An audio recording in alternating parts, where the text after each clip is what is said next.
ጠቅላይ ሚኒስትሩ እዛ ቦታ ላይ ሲያነሱ የነበረው ምንድነው? ቆሞ መቅረት አለመራመድ ነው። ቆሞ መቅረት አሻግሮ አለማየት ነው። ቆሞ መቅረት ሆሊስቲክ አለመሆን ነው። በአውሮፕላኑ ከፍታ ልክ ሙጃና ሳር በቅሎበት ነው አይቻለሁ እኮ እና ያን ሰርተው ከ27 ዓመት በኋላ እንግዲህ መሀል ላይ መጠቀሙን አቆሞ ነበር እሳቸው በሱም እንትን ያደረጉበት ግን ከ27 ዓመት በኋላ ብሎውን ፈቶ ለሰራው የቴክኒሻን እጅ ማመስገን ለምንድነው የሚከብደን? በዚህ ውስጥ ኢትዮጵያ በታሪኳ አይታ የማታውቀው የሚገርም ፍጥነት ውስጥ እንደገባች እኛ ሳንሆን ሌሎች እየመሰከሩላት በጣም በጥንቃቄ በጣም በብልሃት ጦርነትን ለማስቀረት በሚል ጽኑ የሆነ መርህ ትንሳኤውን የተናገረበት ነው ብዬ ማስበው። እነዛው ያን ምራቃቸው ያልደረቀ ያንን ነገር ሲሉ የነበሩ ሰዎች አሁን ደግሞ ያለውን የኢትዮጵያን ሉዓላዊ ዘብ ድንበር ጠባቂውን ህይወቱ ያስያዘውን ወታደር የአብይ ወታደር ጽናት ማንነትን አይቀይርም። እንደዚህ አይነት ሰው አለ እንደ እስክል ድረስ ባለቤቱንም ልጆቹንም የማግኘት እድል ነበር። የከፈሉት ዋጋ እና እኛ የሰጠናቸው ዋጋ አይገናኝም። ለዚህ ነው ጠቅላይ ሚኒስትሩ ወታደር መሆናቸው ጠቅሟቸዋል። ጅቡቲ ከኢትዮጵያ ውጪ ሌላ ህልውና የለኝም የሚል አቋሟን አረጋግጣለች። ኢትዮጵያ ፈጥና ይህንን እርምጃ ባትወስድ ኖሮ የዓለምን ትኩረት ኢትዮጵያ ባትስብ ኖሮ አሁን ካለህበት የኑሮ ውድነት 30 እና 40 እጥፍ ዋጋ ይጨምራል። ሰው እንደ ዜና ካየው ተሳስቷል። ዜና አይደለም፣ አጋርነት አይደለም፣ ከሆነ ሀገር ለንግድ ትርኢት የጠራኸውም አይደለም። ትልቅ የወታደራዊ አቅም ዲፕሎማሲ ነው።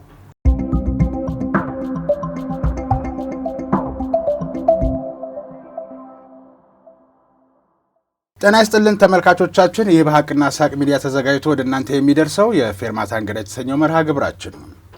በዛሬው ፌርማታ እንግዳ መርሃ ግብራችን አንድ አገር ከሌላ አገር ጋር የዲፕሎማሲያዊ ግንኙነት ሲያደርግ ምን ሁኔታዎች ሊሟሉ ይችላሉ፣ ምን ሲከሰቱ ነው የሚያስገርምና የሚያስደንቀው የሚለውን የታዘብነውን ጉዳይ ለመተንተን እንሞክራለን። ይህንንም የሚተነትንልን እንግዳ ጋብዘናል። በኢትዮጵያ በተለይ የባህር በር ጥያቄዋን ግድ ሆኖባት አሁን አስጨናቂ ሰዓት ደርሷል ብላ የፍትሃዊ የሆነ ጥያቄ ባነሳችበት ወቅት በዙሪያው ያሉ ጎረቤቶቿ የቅርቡም የሩቁም የሚመለከተውም የማይመለከተውም የባህር በር እንዳታገኝ የራሳቸውን የመከላከል እርምጃ ሲወስዱ ሲገናኙም ሲያፈራረሙም አስተውለናል። በተለይ ለጥፋት የተገናኙት ኃይሎች በአንድ የስልክ ጥሪ አንዱን ጠርቶ አንዱ ጋር ተገናኝቶ የመፈራረም ያቋም መግለጫ እስከመያዝም ሌሎችን ለማሳመስ ጥረት ሲደረግም ቆይቷል። በተለይ ለጥፋት ነበረና ግንኙነታቸው አስመራ፣ ካይሮ፣ ሞቃዲሾና ጅቡቲ እንዲህ አይነቱን አካሄድ የለመዱት ነበር። ሌላ በቅድመ ቀጠሮ ወይም በእቅድ እንጂ ዝም ብሎ ሻንጣይን አቀብሉኝ ተብሎ የሚኬድበት ጉዞ አይደለም ይላሉ የዲፕሎማቲክ ምንጮች። አንድ አገር ወደ ሌላ አገር የሚያደርገው የጉዞ ወይም የዲፕሎማቲክ ጉዞን በተመለከተ ቀጠሮ ይያዛል፣ የፕሮቶኮል ጉዳይ ይጨመርበታል። የኢትዮጵያ አየር ኃይል 90ኛ ዓመቱን በሚያከብርበት ፕሮግራም ተይዞ እንግዲህ መሆኑ ነው። ቀደም ሲል በትዝብታችን ላይ ለመጠቆም እንደወደድ ነው የዲፕሎማቲክ የፕሮቶኮል ሲጨመርበት ለቀጣናው በጣም አስቸጋሪ የሆነውና የኢፌድሪ ጦር ኃይሎች ጠቅላይ አዛዥ የኢፌድሪ ጠቅላይ ሚኒስትር ዶክተር አብይ አህመድ በ90ኛው የኢትዮጵያ አየር ኃይል በዓል ላይ ሲናገሩ እንደተጠቀሰው አሁንም ሱ-30ን በመታጠቅ ዘመናዊ ቴክኖሎጂን በመያዝ ኢትዮጵያ የደረሰችበትን ደረጃ በተመለከተ ግር የሚላቸው ስሙ ሲነሳ ግር የሚላቸው አሁንም እዛው የሚግ 21 ጉዳይ ላይ ያሉ ብለው ያሏቸውም ኃይሎችም አሉ። እነዚህንም ኃይሎች እናነሳለን። የዚህ በእቅድና በፕሮቶኮል ተይዞ በቀጠሮ ተይዞ የነበረው የምዕራባውያን ጉብኝትና የኢትዮጵያ አየር ኃይል 90ኛ ዓመት የምስረታ በዓል ላይ አንድምታውን ስናገናኝ ማለት ነው። ሌላ የኢፌዴሪ ጦር ኃይሎች ጠቅላይ ኤታማዦር ሹም ፊልድ ማርሻል ብርሃኑ ጁላ የዓለም አቀፍ ተመልካቾች የታጠቅነውን እና የኢትዮጵያ መከላከያ ኃይል የደረሰበትን ሚዛን በተመለከተ ሚስጥራዊ እይታዎች እንደተጠበቁ ሆነው አደባባይ ላይ መታየት የሚችሉት መመዘን የሚችሉት ተመዝነው የመሻሻልና ወደፊት የመራመድ አቅጣጫ መታየቱ ተመዝግቧል ብለዋል። የኢትዮጵያ በዘመናዊ ቴክኖሎጂ አቅሟን ማፈርጠም ፍትሐዊ ከሆነው የባህር በር ጥያቄዋ እንዲሁም ከምዕራባውያን እና በቀጠሮና በእቅድ ኢትዮጵያን በአንድ ወር ውስጥ ብቻ ከተመላልሰው ካዩት 7 አገራት ዲፕሎማቶች ጋር በተገናኘ አንድምታው ምንድን ነው? ቀጠናዊ ጉዳዩ ምን ይመስላል? ጂኦፖለቲክሱ ወዴት እየሄደ ነው የሚለውን እንተነትናለን፣ እናስተነትናለን። ለዚህ እንግዲህ እንዲሆነኝ የመቻል የልህቀትና የአመራር ማበልጸጊያ ማዕከል መስራችና ዋና ስራ አስፈጻሚ ከ20 ዓመት በላይ በጋዜጠኝነትና በማህበረሰብ ሳይንስ ተመራማሪነቱ የምናውቀው ጋዜጠኛ መሐመድ ሲራጅ ዛሬ እንግዳችን ሆኖ ተገኝቷል። ጥሬን ተቀብለ ስለተገኘህልኝ የሙያ ባልደረባዬ ወንድሜ መሐመድ ሲራጅ ከልብ አመሰግናለሁ። እኔም በጣም አመሰግናለሁ ዮባ። በመግቢያዬ ላይ እንዳልኩት ነው እንግዲህ የኢትዮጵያ አየር ኃይል 90ኛ ዓመት የምስረታ በዓሉን መነሻ አድርገን የታጠቅነው ዘመናዊ ቴክኖሎጂ ብዙዎቹን ከንፈር እያስመጠጠ ነው፣ እጅ በአፍ እያስያዘ ነው። የዛን ያክል ዛሬም እዛው 60ዎቹ ላይ ተቸክለው የቀሩ መሽቶ መንጋቱን እንኳን በቅጡ የማያውቁ ትችት የሚወዱ ኃይሎች ደግሞ መርፌ መስራት የማትችል መርፌ ትጓሳለችም ብለውም ለማሳነስ ሞክረውታል። አንድምታው ጋር ከመተንተናችን በፊት በዓሉ አሁን የኢትዮጵያ የታጠቀችው ዘመናዊ ቴክኖሎጂና ጂኦፖለቲክሱ እንዴት ይተሳሰራሉ የሚለውን ጀምረን እንነሳ። በደንብ ይቻላል። እንደምን አላችሁ ይህን ፕሮግራም የምትመለከቱ ተመልካቾቻችን። የዚህ ፕሮግራም ዋና ዓላማ ይታወቃል።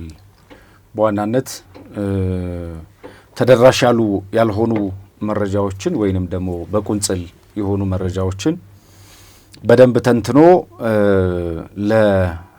ለጠላት ያለንን ደጀን ዝግጁነታችንን ከዛ ባለፈ ደግሞ በስነ ልቦናም በቴክኖሎጂም በሰው ሀብትም ጭምር ያለንን አቅም የማሳየት በእንደዚህ ያለ ወቅት ለወዳጅ ደግሞ በጠላቶች እንዳይሳሳት ቁንጽል መረጃዎችን ይዘው የሚያራግቡ አካላትን በሙሉ የለም ልኩ ይሄ ነው። አንዳንድ ጊዜ ትናንሽ መረጃዎች ይወሰድና የእሷን ጫፍ ይዞ ልክ አሁን እንዳልከው ከመርፌ ቁልፍ የማያወጡ ሰዎች አሉ፣ በዛው መስመር ላይ ያሉ ሰው። እሱን በደንብ አድርጎ ለማየት እድል ይሰጠናል።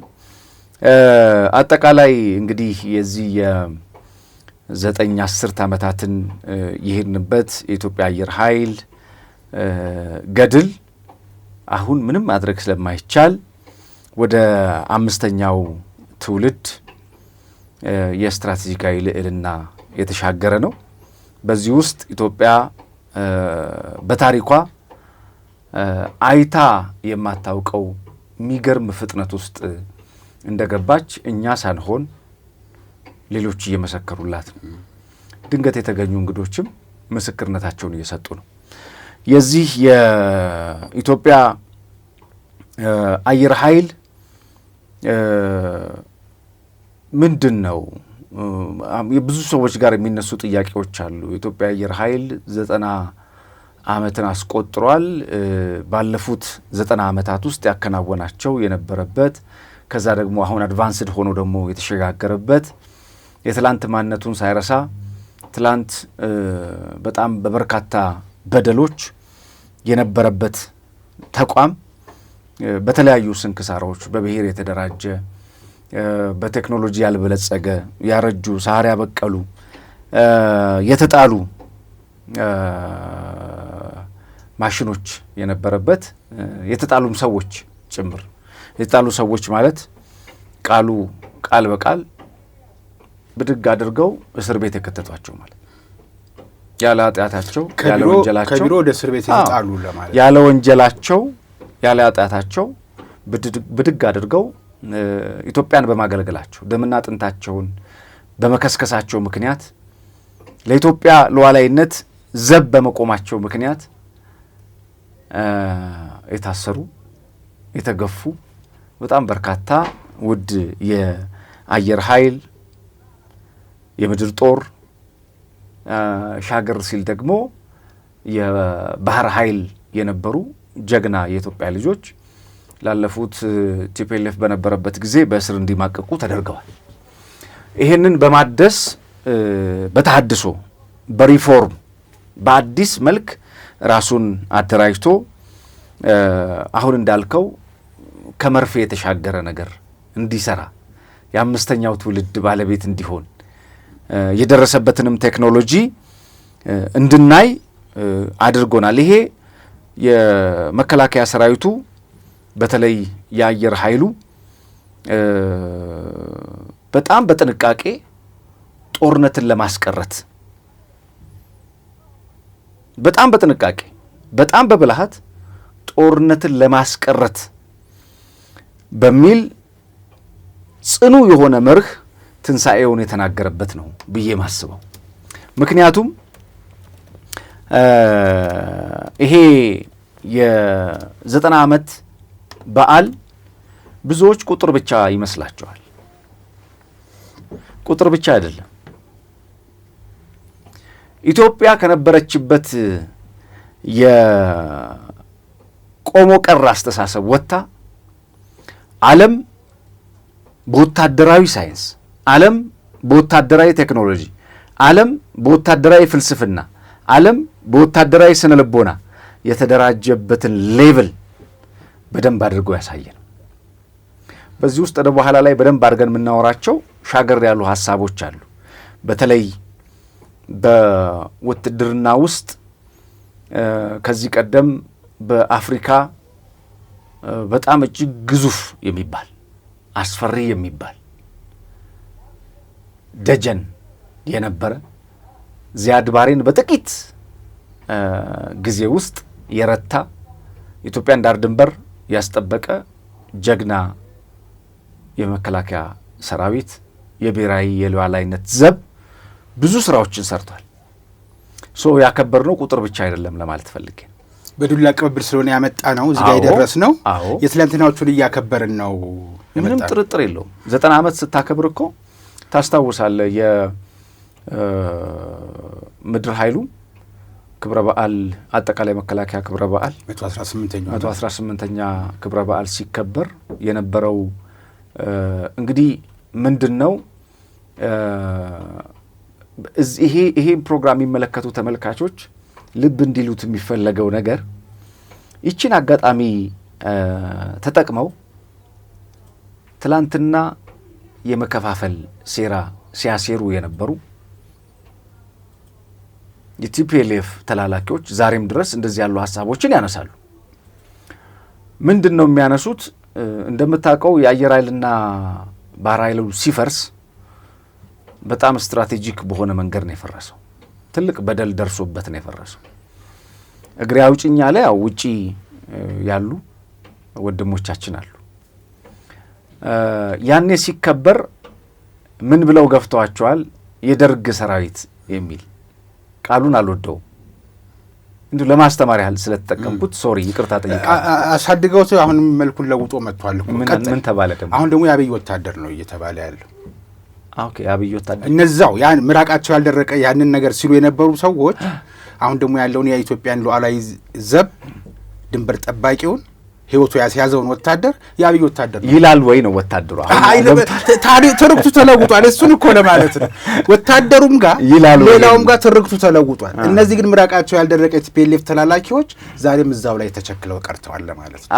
እኔ ይሄን ለምንድን ነው ያነሳውልህ? በጣም ቅርብ ነኝ ለዚህ አካባቢና በጣም ብዙ ወዳጆች አሉኝ። በሚገርም ዲሲፕሊን በሚገርም የሀገር ወዳድነት ፍቅር፣ በሚገርም የግል ስብዕና፣ በሚገርም ማንነት የታነጹ ስለ ኢትዮጵያ ሲባል ሁሉ ነገራቸውን፣ ትዳራቸውን፣ ልጆቻቸውን፣ ስራቸውን ኤቭሪቲንግ ጥለው ኢትዮጵያን ዳር ድንበር ሉዓላዊነት ለማስከበር ዘብ የቆሙ ጀግና የመከላከያ ሰራዊት አባላቶች አሉ። እነዚህ አባላቶች ትላንት ዛሬ የሚባል ነገር የለም። የኢትዮጵያን ሉዓላዊነት ለማስከበር በነበርክበት ዘመን አንተ ነው የምትጠየቀው። በዘመን ውስጥ አንተ እስከተሳፈርክ ጊዜ ድረስ ለኢትዮጵያ ሉዓላዊነት ዘብ ቆማለሁ ያለ በሙሉ የኢትዮጵያ ጀግና የመከላከያ ሰራዊት በዛ ውስጥ የነበረው ክብረ በዓል ላይ በክብር እንግድነት ተጠሩ። ጀግና የመከላከያ ሰራዊት 118ኛ ዓመት በዓሉን ሲያከብር በቢሾፍቱ የባህር ኃይል ሲያከብር ተገፍተው የነበሩ የደርግ እያሉ የገፏቸው የነበሩ ታስረው የነበሩ አጋጣሚ ፈቅዶላቸው ከስር የተፈቱ ይሄንን በዓል ለማየት የታደሉ ነበሩና አንድ ማህበር አለች። በዛ ማህበር አማካይነት በክብር እንግድነት እንዲገኙ ተጠሩ። ለካ ይህንንም ያሳየህን አምላክ ተመስገናሉ። ቢኮዝ ላለፉት 30 ምናምን ዓመታት ተገፍተው የነበሩ በእስር የነበሩ እኔ አስታውሳለሁ። አንድ ቆይታ ያደረግኩት የቀድሞ መከላከያ ሰራዊት አባል የነበረ ተነሳ ተራመድ ክንድህን አበርታ በተባለ ጊዜ ዘመተ። በዚህ አድባሪ 9 ዓመት የገባበት ጠፋ። እሱ ሲዘምት ሚስቱ እርጉዝ ነበረች። ሲመለስ የ9 ዓመት ጎረምሳ አለው። ሚስቱ ሌላ ወንድ አላየችው። ሞቷል ተብሎ ጠፍቷል ተብሎ ከዛ በኋላ 3 ልጆቹ ወልደው የልጅ ልጅ አይቶ ዛሬ ድረሳል። ጽናት ማንነትን አይቀይርም። እንደዚህ አይነት ሰው አለ እንደ እስክል ድረስ ባለቤቱንም ልጆቹንም የማግኘት እድል ነበረኝ።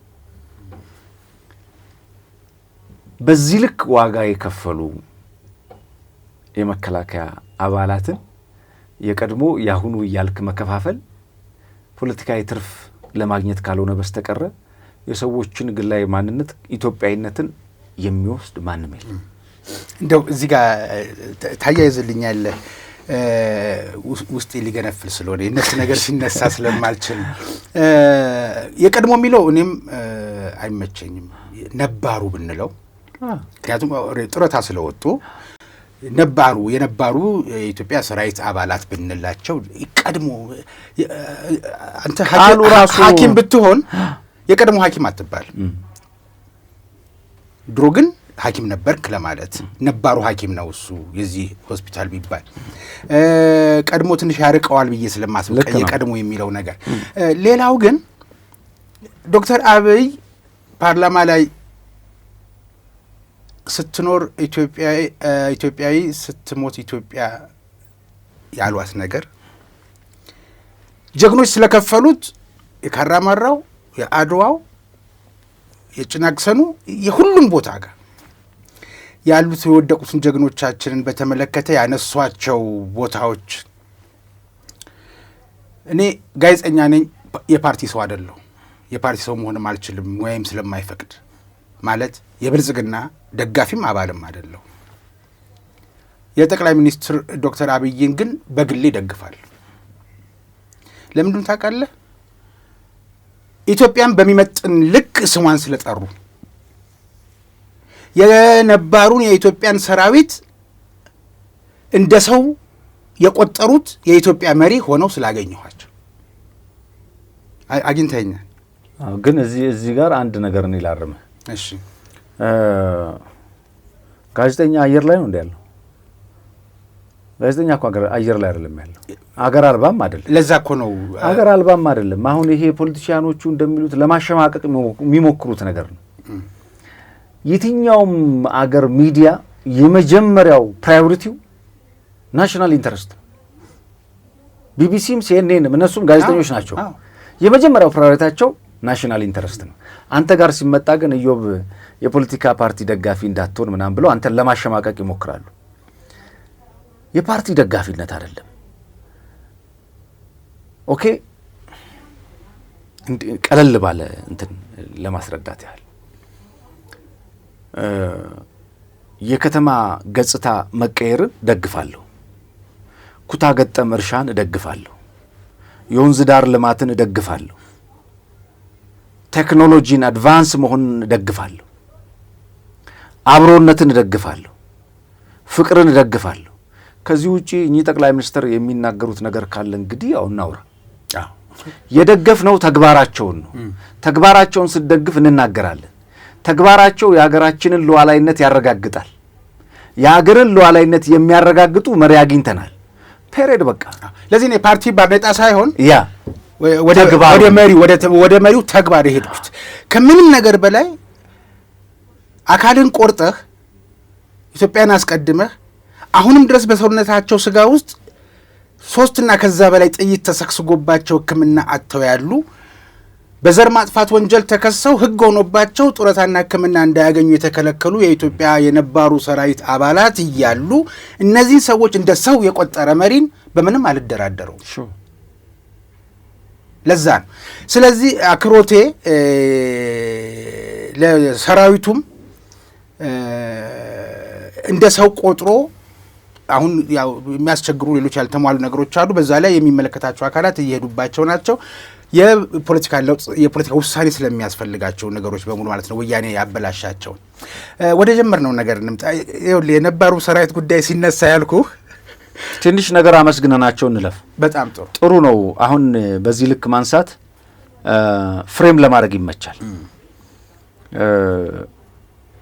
ሰው የሶስት ነገር ውጤት ነው።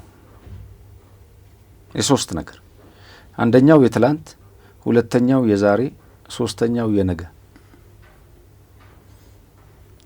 ትላንት ቅድም ያልናቸው አገር ያጸኑ፣ ኢትዮጵያ በቅኝ ግዛት እንዳትገዛ፣ የአሸናፊነት ስነ ልቦና እኔ እናንተ እንዲኖረ ልጆቻችን እንዲኖራቸው፣ የአፍሪካ ህብረት መቀመጫ እንድንሆን፣ ሉዓላዊነታችንን ማንም እንዳይገዳደረን፣ የዓለም የትኩረት አቅጣጫ እንድንሆን፣ ወንዞቻችን፣ ተፈጥሯችን፣ ማንነታችን፣ ባህልና እሴታችን ተጠብቆ እንዲቆይ ያደረጉ፣ ኢትዮጵያ ዳር ድንበር ሁለንተናዊ በሆነ መልኩ ይልማም ይክፋም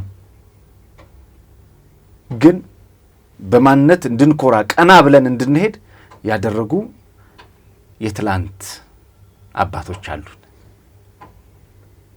ዛሬ ኢትዮጵያ በዓለም አደባባይ እንድትታይ ገጽታዋ እንዳይጠለሽ በተለያዩ በቀጠናው ውስጥ በሚነሱ ትርምሶች ውስጥ የምትነሳ ገጿ የጠለሻ ሀገር እንዳትሆን በዲፕሎማሲ፣ በልማት፣ በአብሮነት፣ በተመራጭነት እንድትቆም ያደረገ የዛሬ የኔ እናንተ ትውልድ ደምር ነገ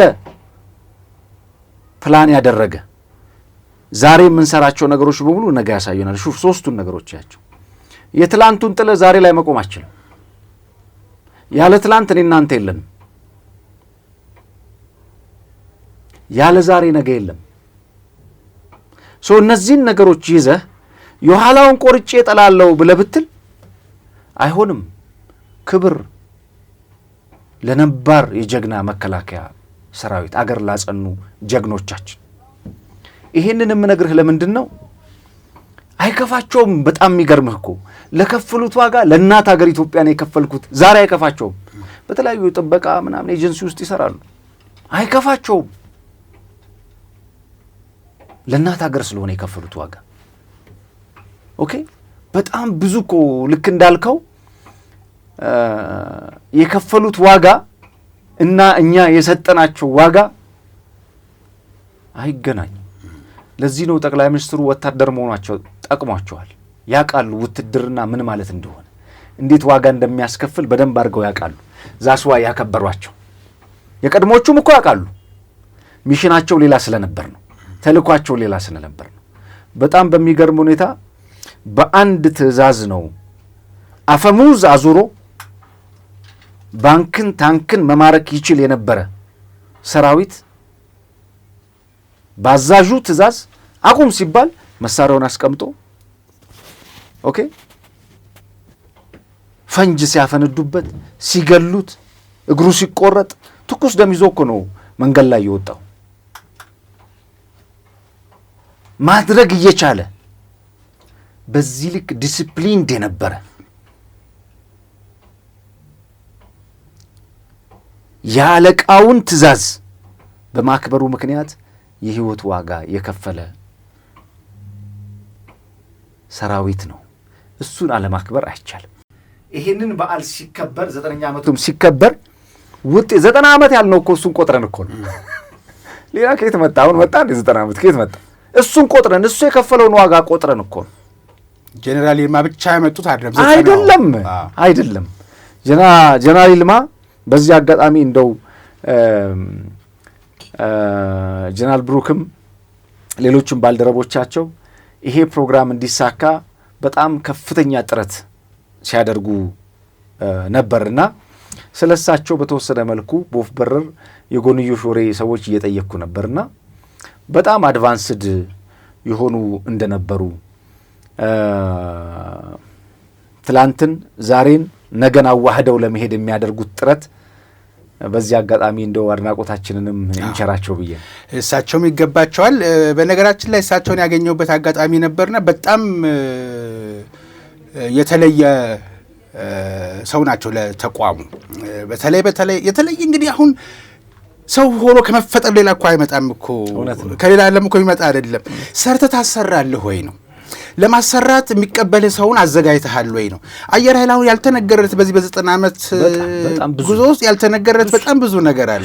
ከዛ አልፎ በዚህ ባለፉት 5 ዓመታት በተለይ ባለፉት 5 ዓመታት ተተኪ አመራርን እየፈጠረ ያለ ተቋም ነው። ለምን በዚህ በአሁኑ በዓል ላይ እንዳልተነገረ አላቅም። ለምን በግልጽ እንዳልተነገረ ማሳያ ግን አለ። ብርጋዴር ጀነራል መሰረት አሁን ሁሉንም ከጠቅላይ ሚኒስትሩ ጀምሮ የሚመጡትን እንግዶች ስለ አየር ኃይል ጥገና እና የደረሰበትን ሁኔታ ሲያስተዋውቁና ሲያስረዱ የነበሩ ሰው ናቸውና ይገርመኛ ወጣትነታቸው ያው አሁን ባለፈው ነው ብርጋዴር ጀነራል የሆኑት። ብዙ ቦታ ጋር የምታያቸው ያጋጠሙ እሳቸው ናቸውና ተተኪ አመራሮችን የመተካት የማሰልጠን የማብቃት ስራ ላይ ሰፊ ጊዜውን ይገል እንደነበረ እኔ መረጃው አለኝ። ይህንን ለምን አሁን ያልተነገረለት በ90 ዓመታት በዓሉ ላይ ጎልቶ ይነገራል ብዬ ነበረ። ባለፈው 89ኛው ዓመት ላይ ተነግሯል። በዛም የተመረቁም ወጣቶችም ነበሩ። ግን አሁን ወጣትን ማብቃት ማለት በቴክኖሎጂ የዳበረን እውቀት ያለውን ወጣት ማምጣት ወደፊት ማለት ዘመኑ ከደረሰበት ጋር እኩል መራመድ መቻል ማለት ነው። ስለዚህ እኔ ጀነራል ይልማ ጋር የሚሰጠው አስተያየት እንደው ለይስሙላ የሚሰጣቸው ለመደለል የሚደረግላቸው ምናምን ሳይሆን እና ከሌላ ዓለም ከሌላ ፕላኔት መጡ አይነት ማጋነን ሳይሆን ያ ቦታ ኮንስትራክሽን እንኳን ሲሰራ እንዴት ሰርቶ ሲያሰሩ እንደነበረ መረጃዎች ስላሉኝ ነውና ሁሉም መከበርና ሁሉም መመስገን ያለበት ነው። እዛም ቤትም አሁን ወደዚህኛው ያመጣን የነባሩ ሰራዊት ስሙ ተጠርቶ መመስገኑና እንዳለ መቆጠሩ ይፋ በሆነበት 118ኛው ላይ ስትቆም ነው አቁሜ ወደ ጠቅላይ ሚኒስትር ዶክተር አብይ የመጣሁት የነበረውና እንዳልከውም የትላንትናው ከሌለ የዛሬውም ከሌለ ነገን ማየት አይቻልም። እንዲህ ሲሆን ነው ስንሰናሰል ስንጋመድ ነው ጠንካራ የምንሆነው። ይሄ ጥንካሬያችን ግን የማይዋጥላቸው ከዚሁ ከባህል አከባበር ጋር በተገናኘ የታጠቅናቸውን ነገሮች ሲያዩ ግር ያላቸው ኢትዮጵያን በሰፈርና በጎጥ አቧድኜ አጣልቼ ትርፍ አገኛለሁ ከውጭ የሚጣልልኝንም የፔትሮ ዶላር ተጠቃሚ ሆናለሁ። ያው እንግዲህ መቼም ሰው ልጡ ከተራሰ ጉድጓዱ ከተማሰ በኋላ ለመኖር ይጓጓልና አንዳንድ ጎረቤቶቻችን በዚህ እድሜ ላይ ነው ያሉት። ግን ጠቅላይ ሚኒስትሩ በዚሁ በአየር ኃይል አከባበር ላይ ያነሷት ነገር አለች። ሱ-30 እና ሌሎች ታጠቅናቸው ቴክኖሎጂዎች ጉዳይ ሲነሳና ስማቸው ሲጠራ እዛው ተቸክላችሁ የቀራችሁ ስም አልጠሩም እሳቸው። እኛ ገሌ ገሌ ብለን ልናሰልፍ እንችላለን።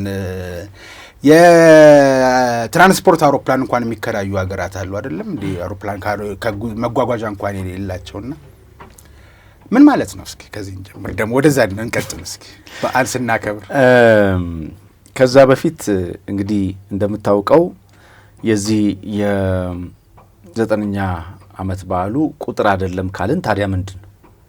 90 ዓመት አስቆጠርን ቁጥር አይደለም ብለን እኔ እናንተ ካወራን ምንድን ነው? ኢትዮጵያ በተለይ በፓን አፍሪካኒዝም እሳቤ the mother of pan africanism ናት። የፓን አፍሪካኒዝም እናት ወይንም ወላጅ ተደርጋ ትወሰዳለች፣ እሳቤውን ማለት ነው። ሶ ይሄ 90 ዓመት የኢትዮጵያ ብቻ ሳይሆን የመላው ጥቁር ሕዝቦች ታሪክ ነው። ከዛ በፊት በዚህ በቢሾፍቱ ወይንም ደብረ ዘይት የዚያድ ባሬን እብሪት፣ የሻዕቢያን እነ ብርጋዴር ጀነራል ለገሰን እነ ኮሎኔል በዛብህን እነ ኮሎኔል ባጫን ሌሎችንም ትልልቅ ህያው የሆኑ ጀግኖችን ያፈራ ተቋም ነው ይሄ ተቋም። እነሱን ማፍራት ብቻ ሳይሆን ትላንትና ላይ አለመቆሙን ለመናገር ነው ይህን ማነሳለ።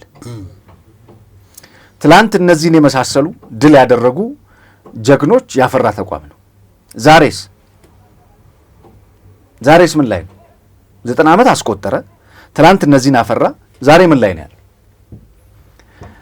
የዘመናዊ ትጥቅ መታጠቁ ብቻ ሳይሆን የ2030 ራዕይን ጠቅላይ ሚኒስትር ዶክተር አብይ አህመድ እንደተናገሩት የአምስተኛው ጄኔሬሽን 5 ጄኔሬሽን የሚባለውን the 5th ጄኔሬሽን የሚለውን ሀሳብ ሲያነሱ በደንብ ብናየው ደስ የሚለኝ ኢትዮጵያ በቴክኖሎጂ ዓለም ግዙፍ የሚባሉ ሀያላን ሀገራት የደረሱበት ደረጃ የሚያሸጋግር እና የሚያሰልፍ የወታደራዊ ዲሞክራሲን እያረጋገጠች ነው ማለት ነው። 5th ጄኔሬሽን በ2030 ሶ ይሄንን የተመለከቱ የተባበሩት አረብ ኤሚሬትስ ባለብዙ ሚና ተዋጊ ጀቶችን አበርክተውልናል። አሜሪካ ምስክርነቷን ሰጥታለች። በተመሳሳይ ራሽያ። ይሄ ማለት ቆመን እንዳልቀረን የሚያሳይ ምናልባትም በዓለም አቀፍ መስፈርት መሰረት ኢትዮጵያ ከነበረችበት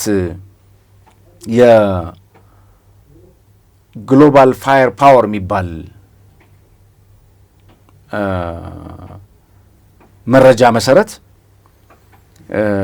አሁን በአጠቃላይ ወታደራዊ አቅሟ ሲሰላ በ5ኛ ደረጃ አስቀምጧታል። ግብጽ፣ ናይጄሪያ፣ አልጄሪያ እነዚህን የመሳሰሉ ሀገሮች ተከትላ ኢትዮጵያ በ5ኛ ደረጃ ትቀመጣለች።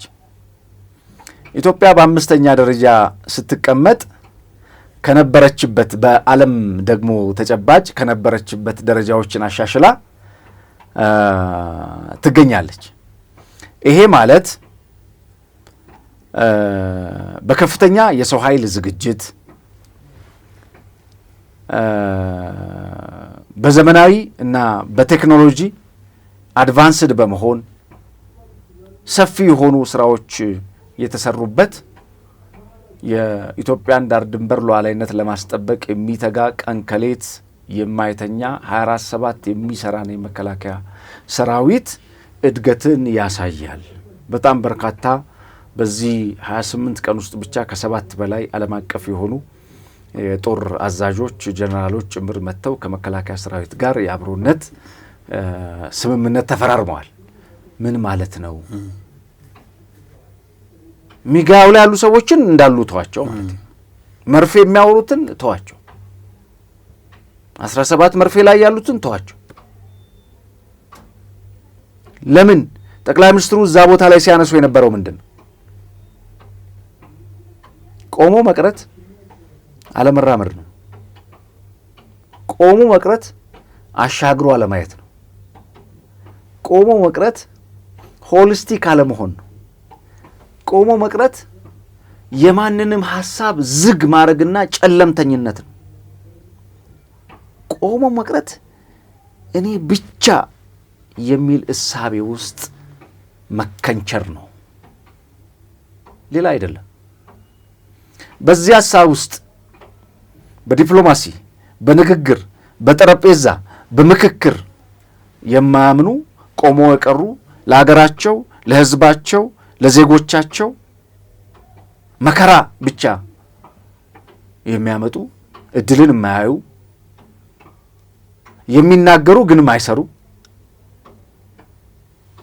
የሚያወሩ ግን እሴታቸውን የሚሸረሽሩ በጣም በርካታ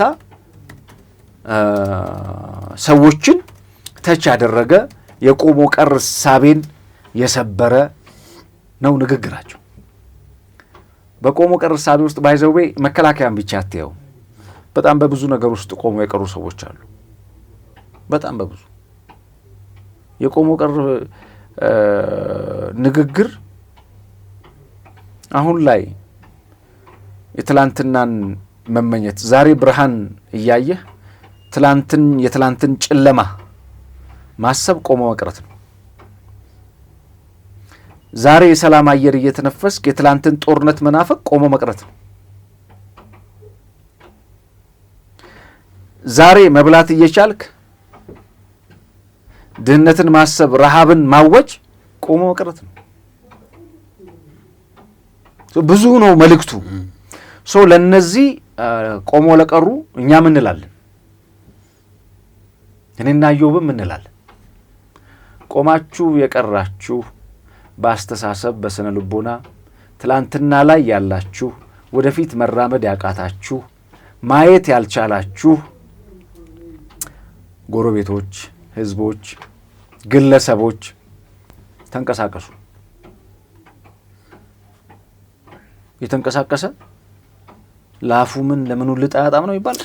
ለጀርባው ፍልጥ ለአፉ ሊጥ አያጣም ይባላል። ተንቀሳቀስ። መንቀሳቀሱ እኮ ለበጎ ቢሆን ጥሩ ነበር።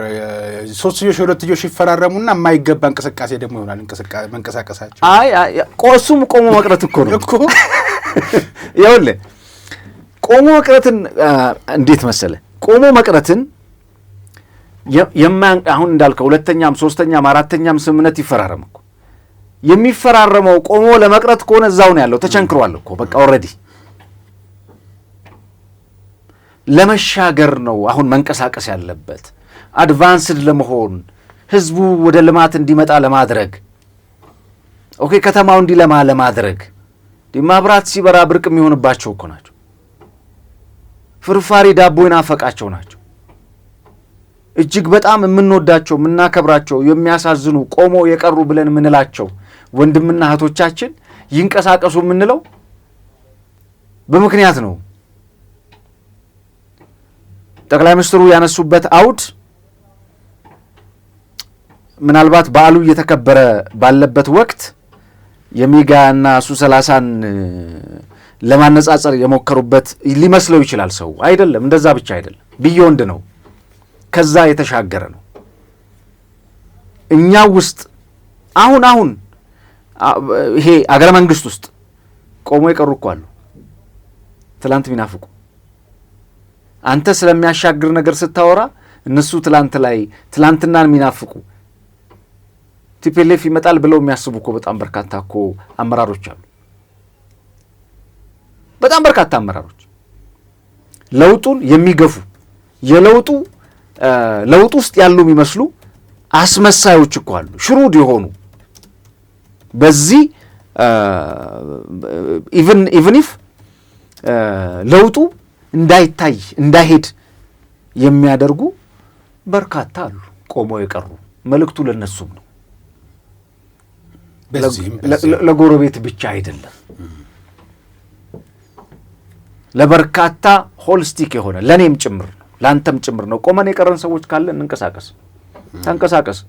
ስትንቀሳቀስ ለለውጥ፣ ስትንቀሳቀስ ለልማት፣ ስትንቀሳቀስ ለሰላም፣ ስትንቀሳቀስ ለአብሮነት፣ ለማደግ ካልሆነ ኦልሬዲ ቆመ ቀርተሃል ማለት ነው። ለተንኮል፣ ለሴራ፣ ለደባ፣ ለባንዳነት የምትንቀሳቀስ ከሆነ ኦልሬዲ ተቸንክረሃል ማለት ነው።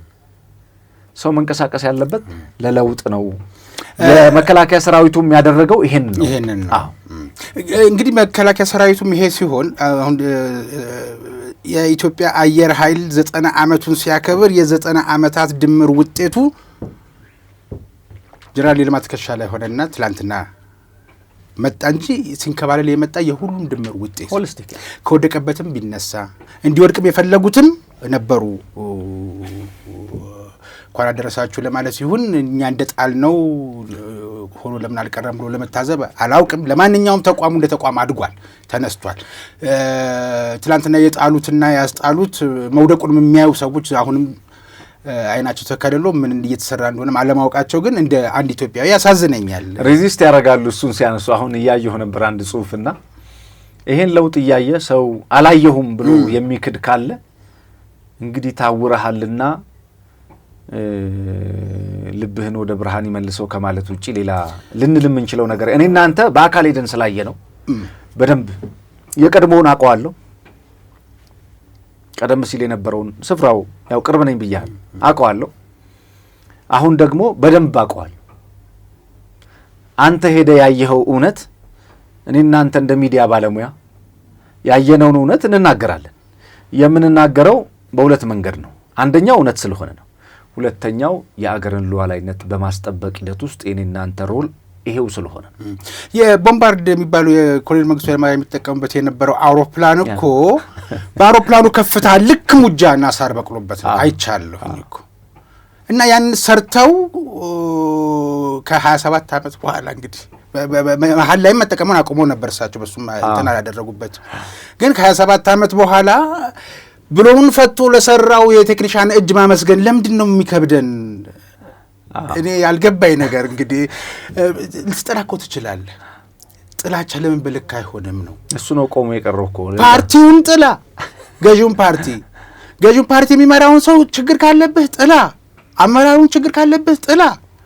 የሚሰሩ እጆችን ለምን ትጠላለህ? እንደው ምንድን ነው ልትል ነው ነው። አንዳንድ ጊዜ ግራ ስለሚገባ አይነት ተቃውሟችንና ጥላቻችን መስመሩን ያለፈ ይሆንና እኔ ያልጋገርኩት ከሆነ ይሻግታል፣ እኔ ያልሰራሁት ወጥ ስለሆነ ይኮመጥጣል አይነት ነገር ልክፍት ካልሆነ በስተቀር እንዴት የሚሰራን እጅና የሚሰራን አይምሮ ማመስገን ሰው ያቅተዋል? አየር ኃይልን አሁን በርቀት ሆነ ባህር ባዶ ሆነ ልትተቸው ትችላለህ፣ ይገባሃል። እዚህ ጋር የተሰራውን ስራ ባላየህበት ሁኔታ ለማለት ፈልጌ ነው። ይሁን እንዳልከው ያቆመ መቅረት ችግር ነው። አንዳንዴም እኮ ሕክምና የሌላቸው ህመሞች አሉ ይላሉ የሕክምና ባለሙያዎች። በቅንፍ ውስጥ እንደየእምነት ወደ ጸበል ወይ ወደ ዱዓ ዘምዘም ፍለጋ ሄድ ለማለት ይሁን አላውቅም፣ ግን እግዚአብሔር ይፈውሳቸው እነዚህ ሰዎች ነው የሚባለው። እንደ አገር በቃ ኢትዮጵያን ላይ ያለ በቃ ስለ ኢትዮጵያ ብቻ የሚኮነውን ነገር መዘን እንኳን ማመስገን አልሆንላቸው ሲል እውነትም ቆሞ ቀር ማለት መታመም ነው የሚለውን ስለወሰድኩኝ ማለት ነው። ክሪስቶፈር ላንዳውን ጨምሮ ዮሐን ካትፉልን ጨምሮ ከነማትዋያና ዋንጊዩ እንዲሁም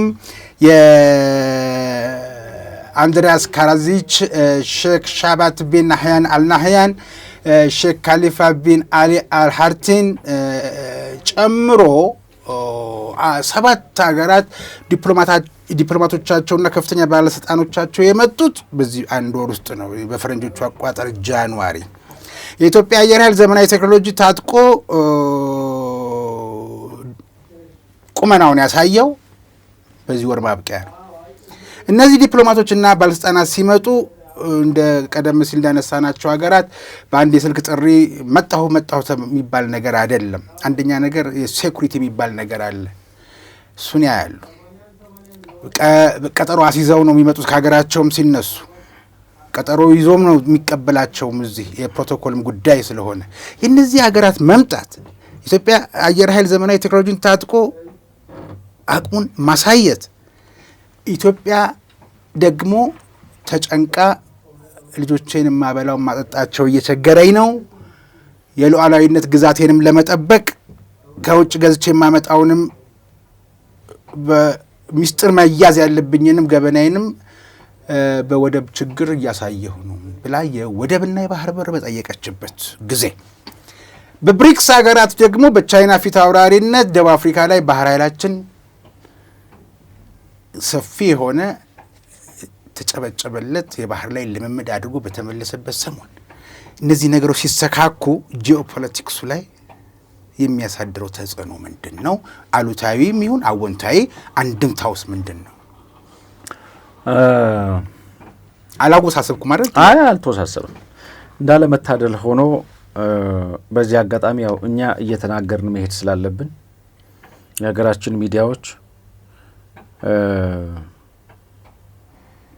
ሌላ ሀገር ያላቸው የሚመስሉ በርከት ያሉ ሚዲያዎች አሉናል። ሚዲያዎችም ሚዲያው ላይ ያሉ ሰዎችም አሉ እና አንዳንድ ጊዜ እኔ የምጽፈው ከሌሎች የተሻለ ጸሐፊ ነኝ ምናምን ለማለት ሳይሆን አንድ የተባበሩት አረብ ኤምሬትስ ትልቅ ሰው ንጉስ ወደ ኢትዮጵያ መጣ።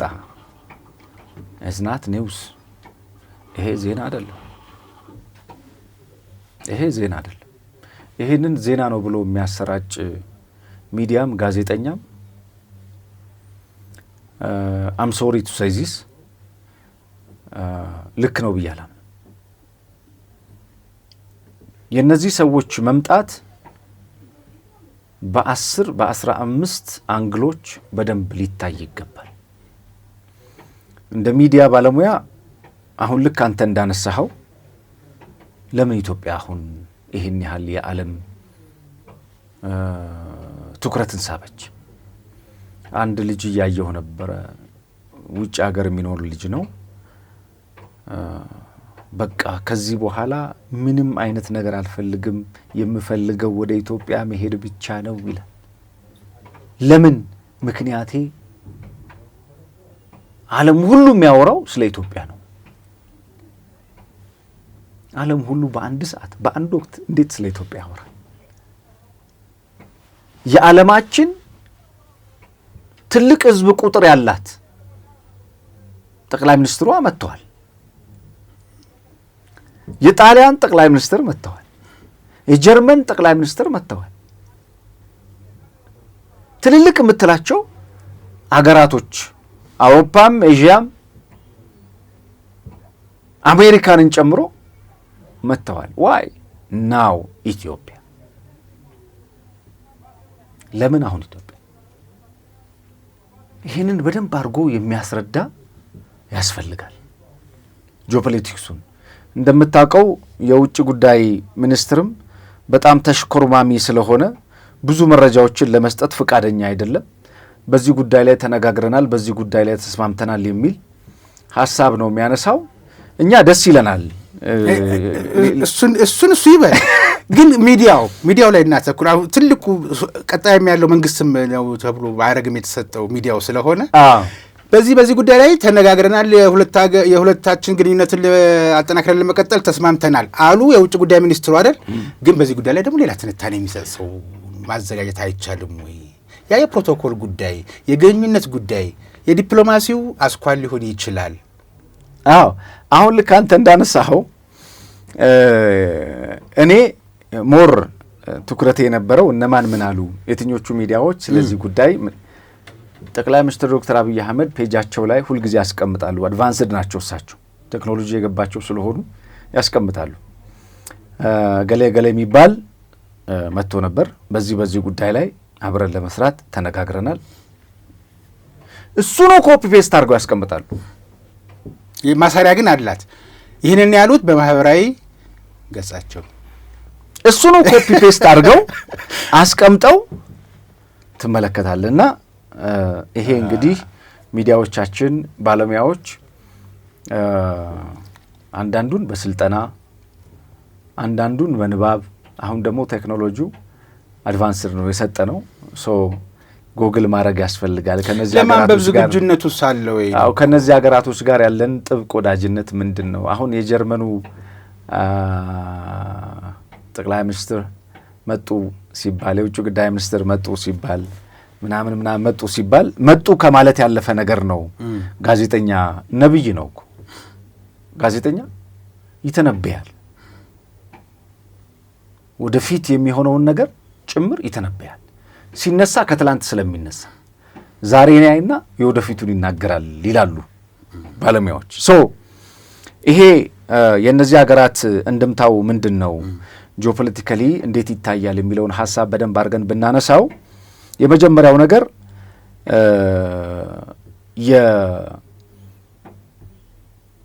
የሚሊተሪ ስትራቴጂክ ባላንስ አድርገን ልንወስደው እንችላለን።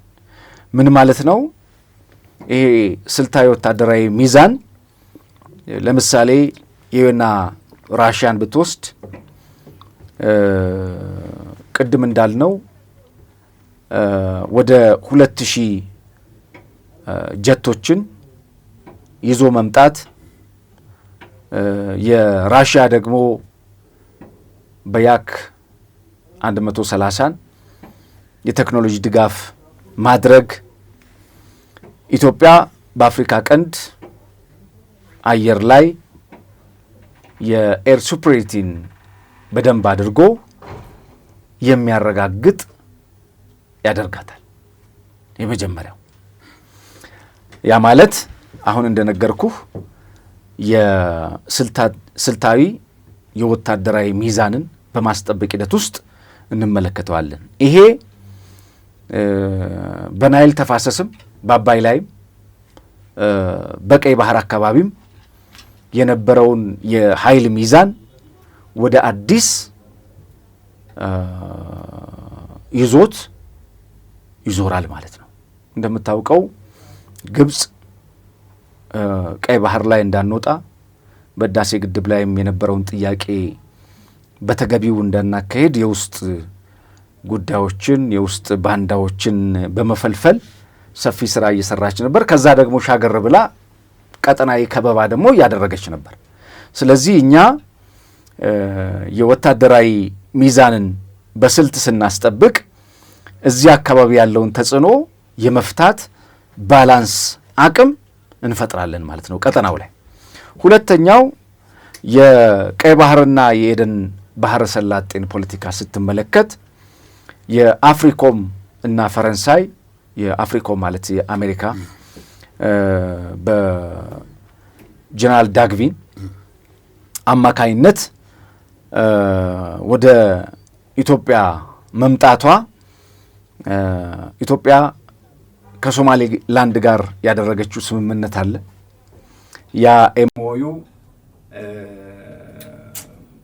አሁን ያለውን የሚመጣውን ቅድም እንዳልኩ የሚመጣውን አዲስ የባህር ኃይል ግንባታ እውቅና ለመስጠት በጣም እጅግ የረቀቀ ስልታዊ አጋርነትን ለመጠበቅ ያስችለናል። በዚህ ውስጥ ፈረንሳይ እንደምታውቀው ከፈረንሳይ ጋር በጣም ጥብቅ ወዳጅነት አለን። እኔ ሁለት ሀገሮች በዓለም ላይ ያልተጻፉ ሕጎች ናቸው ብዬ አምናለሁ። አንደኛው አሜሪካ ናት፣ ሁለተኛውን ፈረንሳይ አድርጌ ወስዳታለሁ። ቻይና የውጭ ጉዳይ ፖሊሲዋ በማንኛውም አገራት ላይ ጣልቃ አለመግባት የሚል የውጭ ጉዳይ ጠንካራ የውጭ ጉዳይ ፖሊሲ ስላላት በውጭ ጉዳዮች ላይ አትገባም። ቻይና የውስጥ ፖሊሲዋ ጠንካራ ነው። የውስጥ ፖሊሲዋ ጠንካራ ስለሆነ በዓለም ኢኮኖሚ ሀያል ብትሆንም ግን በውጭ ጉዳዮች ላይ ጣልቃ አትገባም። ፈረንሳይ ግን በጣም በርካታ ግዛቶች አሏት በዓለም ላይ ደሴቶች የሚገራርሙ ከእሷ ጋር ማይገናኙ ማለት ነው። በአፍሪካ ቅኝ ግዛት ውስጥ አብዛኞቹ ፈረንሳይኛ ቋንቋ ተናጋሪዎች ናቸው። ሶ ፈረንሳይ በዚህ በባህር ኃይል ግንባታ ላይ ያላትን የቆየ ፍላጎት ለማደስ አሁን ከች ብላለች። ስለዚህ ከኛ ጋር ያለው ወዳጅነት በአንድም ይሁን በሌላ ቤተ መንግስት በማደስም ይሁን በሌሎች ጉዳዮች ላይ አብራን እየሰራች ነው ያለችው። ከፈረንሳይ ጋር ያለን ዲፕሎማሲ ከማክሮን ጋር በጣም ጠንካራ ዲፕሎማሲ ያለን፣ ማክሮን ፍላጎታቸው ይታወቃል። አሁን የየሀገራቶችን ፍላጎት ማወቅ ነው ትልቁ ቤዝ። ጂኦፖለቲክሱ እንደዛ ስለሆነ ሌላኛው የዚህ የግብፅን የከበባ ስልት አክሽፈናል። ለምሳሌ የጅቡቲ ጀነራሎች መጥተዋል፣ ወታደራዊ ስምምነትም ተፈራረሙ። አዎ ትልቅ ይሄ የጂኦፖለቲካ ድል ነው፣ በጣም ትልቅ ድል ነው። ግብፅ ጅቡቲን ተጠቅማ ኢትዮጵያን ቆንጠጥ ለማድረግ ለመክበብ እያደረገች የነበረው ሴራ ሙሉ ለሙሉ ነው የከሸፈው። ምክንያቱም ጅቡቲ ከኢትዮጵያ ውጪ ሌላ ህልውና የለኝም የሚል አቋሟን አረጋግጣለች። አሁን በእውነትም ከኢትዮጵያ ውጪ ሌላ ጂዲፒ የላትም ጅቡቲ። እኛም ከ90% በላይ ምርቶቻችን ከውጭ የምናስገባውም የምናስወጣውም በዚችው ወደብ በኩል ነው። በገንዘባችን ብዙ ነገራችን በገንዘባችንም ቢሆን እሱን እድል ማግኘትም አንድ ራሱን የቻለ ይሄ ግብፅን በቀጠናው አይሶሌትድ እንድትሆን ገለልተኛ እንድትሆን ማንም ቼክ እንዳያደርጋት አርጓታል። ስለዚህ ይሄ የነዚህ ሀገራቶች መምጣት ራሱን የቻለ የጂኦፖለቲካ ፋይዳ አለ። ሌላኛው የኢኮኖሚና የመሰረተ ልማት ማሻሻያ በሚገርም ሁኔታ ቻይናና የአውሮፓ ህብረት ወደ ኢትዮጵያ መምጣት የኢትዮጵያ ወደብ አልባነቷን ለመቅረፍ የጀመረችው አማራጭ አለ። ይሄ ዳይቨርሲፊኬሽን አንዱ ታላላቅ አገራትን በመሰረተ ልማት ግንባታ የየራሳቸው የሆነ ፉት ያቀርባሉ፣ የየራሳቸው የሆነ አሻራ አላቸው። በዚህ አሻራ ውስጥ ቻይናና አውሮፓ እንዲሽቀዳደሙ አድርጓቸዋል። የእኛ ምርጫ ቻይና ናት፣ የኢትዮጵያ ምርጫ ኤዥያ ናት። ባለፈው አንስቼልሃለሁ። ከኤዥያ ጋር ከቻይና ጋር በባቡር ቴክኖሎጂ ከአውሮፓ ህብረት ጋር ደግሞ በልማት እርዳታ በኩል ከኢትዮጵያ ጋር ጥብቅ ወዳጅነት እንዲኖር ይፈለጋል። የአውሮፓውያኖቹ ፍላጎት ይታወቃል። ይሄ የልማት ድርጅቶች ላይ ፎከስ ያደረገ ነው። የቻይና ፍላጎት ደግሞ ሁለንተናዊ ለውጥ ኢትዮጵያ በምታደርገው የአብሮ ማደግ የመሰረተ ልማት ጉዳዮች ላይ ሰፊ እጅ አላት ቻይና። በጣም በሚገርም ሁኔታ ካፒታሊዝምን ኤክሰርሳይዝ ከሚያደርጉ የዓለማችን አገሮች ፒውር ካፒታሊዝም ፒውር የሚባል ካፒታሊዝምን ካካበቱ እና ከሚጠቀሙ ኤክሰርሳይዝ ከሚያደርጉ አገራቶች መካከል ቻይና አንዷ ናት። ርዕዮተ ዓለም የሆነ ጊዜ እናወራበታለን በዚህ ርዕዮተ ዓለም ላይ የዚህ አጠቃላይ አሁን ያነሳቸው ሀሳቦች አገራቶች ወደዚህ መምጣት ጂኦፖለቲካው እንድምታ ምን ይመስላል የሚለውን ነገር ባጭሩ ለመመልከት አንደኛው የኃይል ማዕከልነት አዲስ አበባ የአፍሪካ የፖለቲካ ማዕከል ብቻ ሳትሆን የወታደራዊ ስትራቴጂክ መፍለቂያ መሆኗን ያረጋገጠ ነው። ሁለተኛው ኢትዮጵያ ከከበባው ከነበራት የጅቡቲ ከበባ በጎረቤት በኩል ሊደረግባት የነበረውን የዲፕሎማሲ ከበባ ራሷን ችላ ዲፕሎማቲክ ኢንሰርክልመንት ይሉታል እነሱ። በጣም በሚገርም ሁኔታ ባይዘዌ የግብፅ ያንን አድርጋ ቢሆን ኖሮ የኢትዮጵያ ዕጣ ፈንታ ምን ሊሆን ይችል ነበር የሚለውን እንደዚህ እንደ ቀልድ የምናወራው አይደለም። ኢትዮጵያ ፈጥና ይህንን እርምጃ ባትወስድ ኖሮ የዓለምን ትኩረት ኢትዮጵያ ባትስብ ኖሮ አሁን ካለህበት የኑሮ ውድነት 30ና 40 እጥፍ ዋጋ ይጨምራል። ሰው ጂኦፖለቲክሱን መመንዘር ያለበት እንደዚህ ነው። ማውራ ስለ እያንዳንዳችን ኪስ ነው፣ ስለ ፖለቲካ አይደለም። የግብፅ ከበባ እዚህ አካባቢ ላይ ግብፅ የሄደችበት ርቀት ሴራ ኤርትሪያን፣ ሶማሊያን፣ ጅቡቲን በዚህ በኩል ኬንያ ጠንካራ አጋራችን ስለሆነች እንጂ በጣም በርካታ አንዳንዱ ይፋ የማይወጣ የተኪደበት ርቀት ነበረ። ይሄ ተፈጥሮ ቢሆን ይሄ ከበባ ተፈጥሮና ተሳክቶላት ቢሆን ግብፅ ወደቡን ብታገኘው ምን የሚፈጠር ይመስላል? የገቢና ወጪ ንግዶች አሳሳቢ ሁኔታ ላይ ደርሰዋል። ሎክድ ነው የምትሆነው። በቃ ሎክድ ኤቭሪቲንግ። ወሳኞቹ እነሱ ይሆናሉ። ኢትዮጵያ በራሷ ጉዳይ ላይ መወሰን ያከትምላታል፣ ያበቃል። በእኛ ጉዳይ ላይ ሌሎች እንዲወስኑ ግብፅ የአንበሳውን ድርሻ እንድትወስድ ያደርጋል። የአባይ የቀይ ባህር ሌሎች የምትላቸው ልማቶች በሙሉ አፈርድም ይበላሉ። እያንዳንዳችን ኪስ ውስጥ አሁን ካለንበት ደረጃ 30ና 40 በመቶ እጥፍ ይጨምራል። ትንሽ ጊዜ ነው የበለጠ እዚህ የምታወራው የኑሮ ውድነት ምናምን ያበቃለታል። የዚህ የዲፕሎማቲክ ኢንሰርክልመንት ኢትዮጵያ ሰብራ ወጥታለች። አሁን በዚህ ሰሞኑን በተገኘው ድል ማለት ነው። ሌላኛው ኢትዮጵያ አማራጭ ፈጥራለች። ምን አማራጭ? ከአንድ ወደብ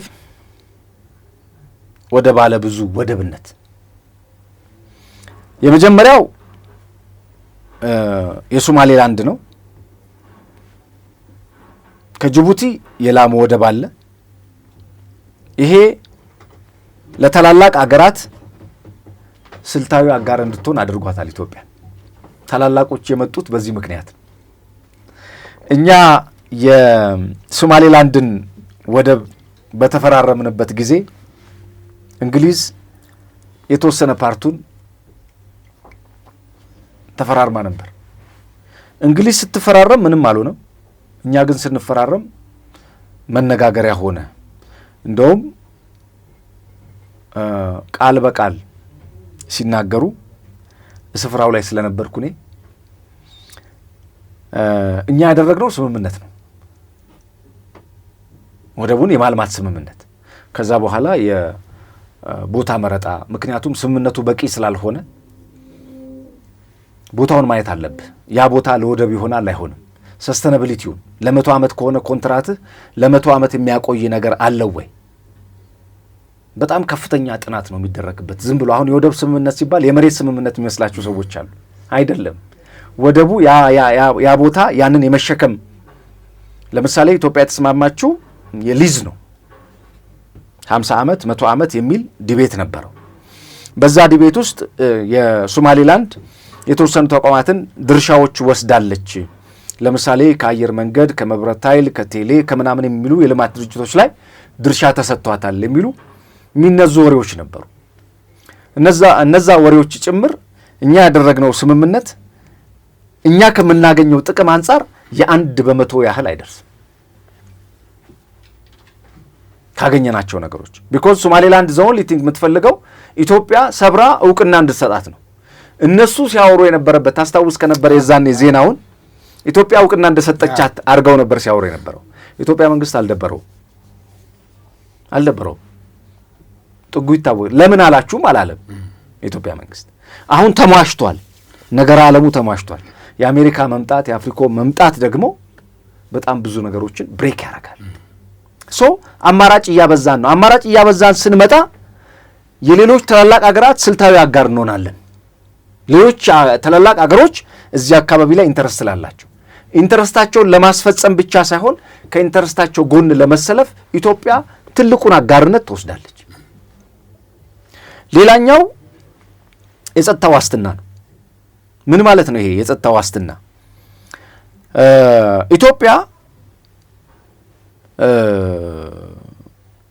ከሌሎች የምስራቅ አፍሪካ አገራቶች ኢትዮጵያ ኢንክሉድ ካልሆነች ከሌለችበት ሰላም አይታሰብም። በማንኛውም ሁኔታ ውስጥ የኢትዮጵያ መተራመስ የምስራቅ አፍሪካን ብቻ አይደለም፣ የአፍሪካ መተራመስ ነው። የኢትዮጵያ ማደግ ሁሌ እንደምልህ የአፍሪካ ማደግ ነው። የማወራህ ጠቅላይ ሚኒስትር ዶክተር አብይ አህመድ ሰዎች እንደሚያውቁት 130 ያው ባልተቆጠረ የህዝብ ብዛት 130 ሚሊዮን ህዝብ ይመራሉ ምናምን የሚል ነው። ለእኔ ግን እንደዛ አይደለም። ጂኦፖለቲክሱ እንደዛ አይነግረኝም። እኔም ማውቀው የአህጉሩን የኢትዮጵያ መነሳት የአህጉሪቱ መነሳት ስለሆነ የነዚህ አገራቶች መምጣት ኢትዮጵያን እንደ አንድ አገር ስለማያዩዋት ነው። የአፍሪካ ህብረትም እዚህ አለ። ኢትዮጵያ ማለት 54 አገር ናት። የአፍሪካ ህብረት መቀመጫ ነን፣ ውሳኔ ሰጪ ነን። በቀጠናው ከፍተኛ ድርሻ አለን። ድርሻ ብቻ መኖር አይደለም፣ ተሰሚነት አለን። ዛስዋ የኛ ሰላም መሆን የሚጠበቀው የሚፈለገው። ስለዚህ ይሄ አሁን እነዚህ የዓለም ትኩረትን መሳብ የጸጥታ ዋስትና ይሰጣል።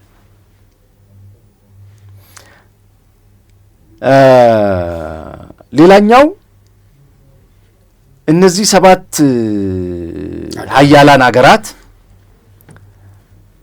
በአንድ ወር ጊዜ ውስጥ ወደ አዲስ አበባ መምጣታቸው፣ ወደ ተለያዩ ተቋማት የተለያዩ ሚኒስትሮችን ማግኘታቸው በኢንቨስትመንት፣ በግብርናው፣ በውትድርናው፣ በጸጥታው፣ በሰላሙ፣ በቀጠናው፣ በጂኦፖለቲክሱ አብሮ ለመስራት መስማማታቸው ኢትዮጵያ የጀመረችው ጥንቃቄ የተሞላበት ዝግጅት ዓለምን ያስደነገጠ ውጤት እያመጣ ነው። ምን አይነት ዝግጅት ነው ኢትዮጵያ እያደረገች ያለችው? አንተ ስትሰራ ተባባሪህ ይበዛል። እየሰራን ነው።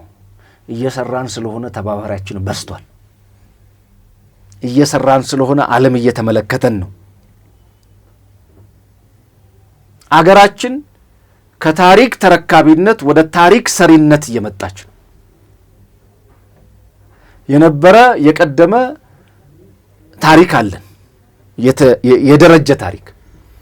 ያንን ታሪክ በታሪክነቱ እያሉ ከመኖር ይልቅ ወደ ታሪክ ሰሪነት እየተቀየረች ነው።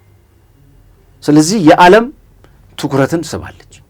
ዛስዋይ የእኛ ሀገር ዜጎች በተለያየ ዓለም ላይ የሚኖሩ ዜጎች ዋይ ናው ኢትዮጵያ፣ ለምን አሁን ኢትዮጵያ በአንድ ወር ጊዜ ውስጥ እዮባ እንደ አንድ ሌማን አድርገህ አስበው። ዝም ብለህ በአንድ ወር ጊዜ ውስጥ አንተን ትልልቅ አገር ውስጥ ያሉ የትም ሳትሄድ ትልልቅ ሚኒስትሮች አንተን ለማናገር ቢመጡ ምን ፊል ታደርጋለህ? የሰራ ያለው ስራ አለ ማለት ነው። ታላላቆች ሊያውም ተጽዕኖ ፈጣሪዎች ሊያውም ገንዘቡም ትጥቁም ያላቸው ሀገራቶች ተሰሚነትም ያላቸው ቅድም ብያለሁ። እነዚህ ሀገራቶች በዓለም ላይ ያልተጻፉ ሕጎች ናቸው። እዚህ ላይ ደረብልኝ እስኪ የአሜሪካው ጀነራል እኮ ከዚህ ቀደም መጥተዋል። ትናንትና ደግሞ ለአየር ኃይሉ በዓል ተከሰቱ። እሳቸው ብቻ አይደለም አይመጡት። የአሜሪካን ውጭ ጉዳይ ሚኒስትር ምክትል ሚኒስትሩ መጥተዋል። አጃቢያቸው አይደሉም መቼም አይደሉም። እና የጦር አዛዡ ለምን መጡ? ለቀጠናው ሰላም ቀጠናው ላይ አብረው ለመስራት ፍላጎት አላቸው። ተፈራርመዋል እኮ አዎ ተፈራርመዋል። ግን በዚህ በኢትዮጵያ የባህር በር ፍላጎትና የፍትሐዊ ጥያቄ የአባይ ግድብ ባልተገባ መረጃ ትራምፕን አሳስታ ካይሮ ያለችው ነገር ነበር። ሁለታችሁን አገናኝቼ አስማማችኋለሁ፣ የኢትዮጵያውን መሪም ጠንካራ መሪ እንደሆነ ሰምቻለሁ ሁሉ አሉ። ያው እሳቸው ፊት ሌላ ነገር አይባልም፣ አብዱል ፈታህ ፊት። ምክንያቱም ይታመማሉ ብለው ይሰጋሉ። ትራምፕ አንዳንዴም ትክክል ማለት ቢባሉ እጄ ላይ የሚወድቁብኝም አይነት ይላሉ። ተጨማሪ ነገርም ቢያስረዳቸው ጥሩ ነበረ። ግን ያው ግድቡንም የሰራ ነው እኛንን ብለው እሳቸውን የልብ ምታቸውን ጠብቀውላቸው ነው ስለ ኢትዮጵያ መሪ ጥንካሬ የነገሯቸውና እነዚህ ነገሮች ደግሞ ሲደማመሩ ጀነራሉ ለሁለተኛ ጊዜ መሆኑ የውጭ ጉዳይ ሚኒስትሩ ትነው ለባሉ ተጋብዘው ሊሆን ይችላል። የፖለቲካ ዲፕሎማሲ ስራ ሊሆን ይችላል። ያልጻፈች ህግም ስለሆነች በአሜሪካም ሊሆን ይችላል። ጀነራሉ ግን ሁለተኛቸው ነውና ከነዚህ ከቀጠናው ጋር አይገናኝም ወይ ለማለት? በደንብ ነው የሚገናኘው። አሁን እኮ የአሜሪካ ኢንተረስት ቅድም እንደነገርኩ የሶማሌላንድ ፍላጎት አለ። በዛ አካባቢ ላይ ሽብርተኝነትን ለመዋጋት የባህር ውንብድናን ለመዋጋት የሚሉ እነዚህ ያው ኦብቪየስ በስምምነት ውስጥ የሚነገሩ ነገሮች አሉ። ሁሉ አይነገርም። ሁሉ ስለማይነገር ለኢትዮጵያ የሚሰጠው እድል ለኢትዮጵያ ያለው በተለይ የኢኮኖሚና የመሰረተ ልማት ትስስሩን ስትመለከት ቀላል የሚባል አይደለም። አሜሪካ እንግዲህ ረብጣ ዶላሮች እንድናገኝ የኢኮኖሚ ትስስር ፈጥራለች በውጭ ጉዳይ ሚኒስትር ምክትል ሚኒስትሩ አማካኝነት ማለት ነው። ይሄ የገንዘብ ሚኒስትሩ ክቡር አቶ አህመድ ሺዴን ሌሎችም አካላቶች በተገኙበት ሰፊ ሆነው ውይይት አድርገዋል። ከአፍሪካ ህብረት ጋርም በተመሳሳይ ውይይት አድርገዋል። ከኢትዮጵያ አየር መንገድ ጋርም እንደዚሁ ውይይት አድርገዋል። በጣም ሰፊ አድሬስ ያደረጓት በመጡባት 2 ቀናት ውስጥ ሰፊ ተቋማት ጋር ከውጭ ጉዳይ ሚኒስትርም ጋር አንድ ላይ ዲስከስ አድርገዋል። ከመከላከያ ሚኒስትር ጋር ተፈራርመዋል። ይሄ ምንድን ነው የሚያሳይ? አሜሪካ ከመከላከያ ጋር አብራ ለመስራት ተፈራረመች። ዝም ብሎ የእንትን ወሬ አይደለም እኮ። ቀጠናው ላይ እንዳልኩ ከበባውን የሰበረ ግብፅን ሸብረክ ያደረገ ሌሎችንም ኢትዮጵያን ለማጥቃት ለሚፈልጉ ቀጠናው ላይ ተደራጅተው ለነበሩ አካላቶች ጭምር አፋቸውን ያዘጋ፣ ልባቸውን የሰበረ፣ አንገታቸውን ዝቅ ያደረገ ዲፕሎማሲ ነው የነበረው። ጂኦፖለቲክሱ እሱን ስለሚያሳይ ለኢትዮጵያ የሚኖረው እንድምታና ኢትዮጵያ ይሄን እንዴት መጠቀም አለባት የሚለውን ሁሌ እንደምንለው ኢትዮጵያ ባላንስ የሆነ ከተሽኮርማሚነት የወጣ ዲፕሎማሲዋን በደንብ ማጠናከር ያስፈልጋል። ከነዚህ ሀገራቶች ጋር የምናደርጋቸው እያንዳንዱ ስምምነቶች ጥንቃቄ የተሞላባቸው ናቸው። አየህ አንዳንድ ጊዜ በማወቅም ይሁን ባለማወቅ ትውልድ ዋጋ የሚከፍልባቸው ስምምነቶችን ኢትዮጵያ በታሪኳ አርጋ ታውቃለች። እሱ መደገም የለበትም። የውጫሌ ውል ዝም ብለን አይደለም የምናነሳው። ከውጫሌ በኋላ ኤርትራን ያጣንበት ውል ዝም ብለን አይደለም የምናነሳው። በማወቅም ይሁን ባለማወቅ የተደረገ ቢሆንም ግን ትውልድን ዋጋ አስከፍሏል። ከዛ በተጨማሪ አሰብን ያጣንበት ውል ነው። ይሄው የምነግርህ በሙሉ የአሰብ ውል ነው ማለት ይቻላል። አዎ ነገ አብረን የምንጠቀምበት እስከዛው አንተ ጋር ይቀመጥልኝ አይነት ነገር ይመስለኛል እንጂ ውልማ ቢሆን ኖሮ ህዝብ ባያውቀው የመንግስት ቢሮ አያውቀውም ወይ? ምክንያቱም አሰብ የዛን ጊዜ የኤርትራ ግዛትም አልነበረማ። ምንድን ነው መሰለህ የኤርትራ ግዛት የምትገነጠለው የኤርትራ ግዛት ውስጥ የነበረ አይደለም። አከላለሉ ራስ ገዝ ተብሎ ብቻውን ነበር። በኋላ በፊትም ከወሎ ጋር የነበረ ነው እና ያዝልኝ መጣለሁኝ አይነት ነገር ይመስለኛል እንጂ ውል እንኳን እሱ ልንለው ዶክተር ያዕቆብ በደንብ አድርገው ያነሱታል። አሰብ ማናት ላይ በደንብ አድርገው ያነሱታል። ኢንፋክት ውል ነው አይደለም የሚል ክርክር ከማንሳት ይልቅ ለእኛ የሚጠቅመን የትኛው ነው? የዓለም አቀፍ ስምምነቶች ከቀይ ባህርም ከአሰብም ከኤርትራም ጋር የተያዙ ጉዳዮችን በተመለከተ እንግዲህ በሀገር ውስጥ በዲፕሎማሲ በጠረጴዛ ዙሪያ አልዳኝም አልነጋገርም ስትል ለነዚህ የሚሆን ዓለም አቀፍ ስምምነቶች አሉ። ባይዘው እኛ እኮ አይደለም እነ ቬንዙዌላን የመሳሰሉ ትልልቅ እነ ኢራቅና የቱርክ የመሳሰሉ አገራቶች የውሃ ስምምነት አድርገዋል። እኛ እኮ ከነሱ መማር የምንችላቸው በጣም በርካታ ነገሮች አሉ።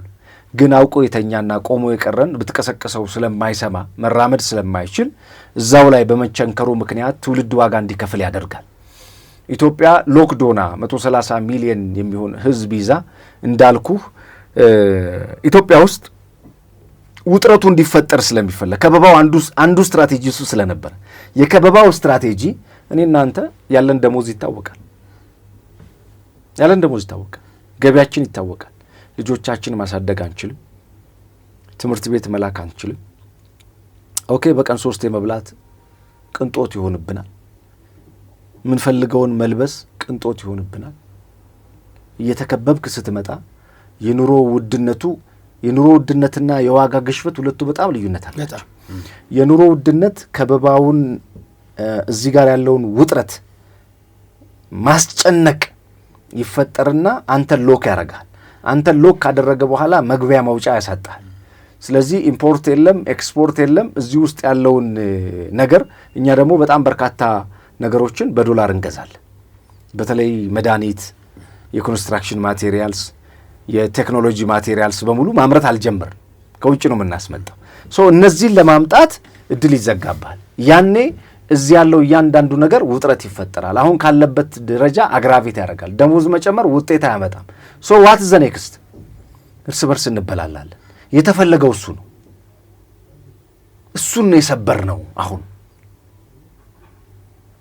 እያንዳንዳችን ህይወት ውስጥ ይመጣ የነበረውን ስንክሳር ነው የሰበር ነው። እያንዳንዱ ሰው ይሄን ሊያውቅ ይገባል። አሁን ሰው ከፖለቲካ አንጻር ብቻ ነው የሚያየው፣ ግን አይደለም። እኔ እናንተ ኪስ ውስጥ ነው የገባው።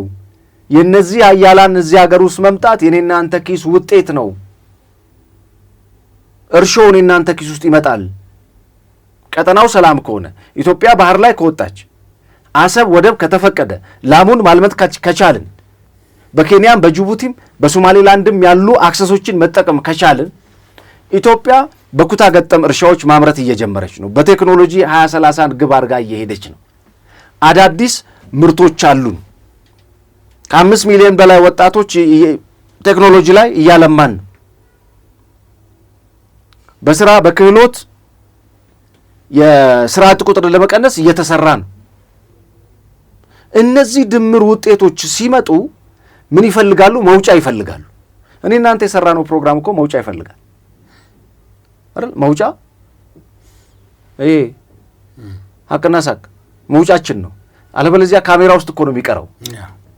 የሰራነው ነገር አይታይም፣ አይደርስም ማለት ነው። ለማን ሊደርስ ይችላል? እኛ ያመረትነውን ነገር ለየትኛው ዓለም ገበያ እንሽጥ? እንዴት? በምን በኩል? ዝግሎክ ነው።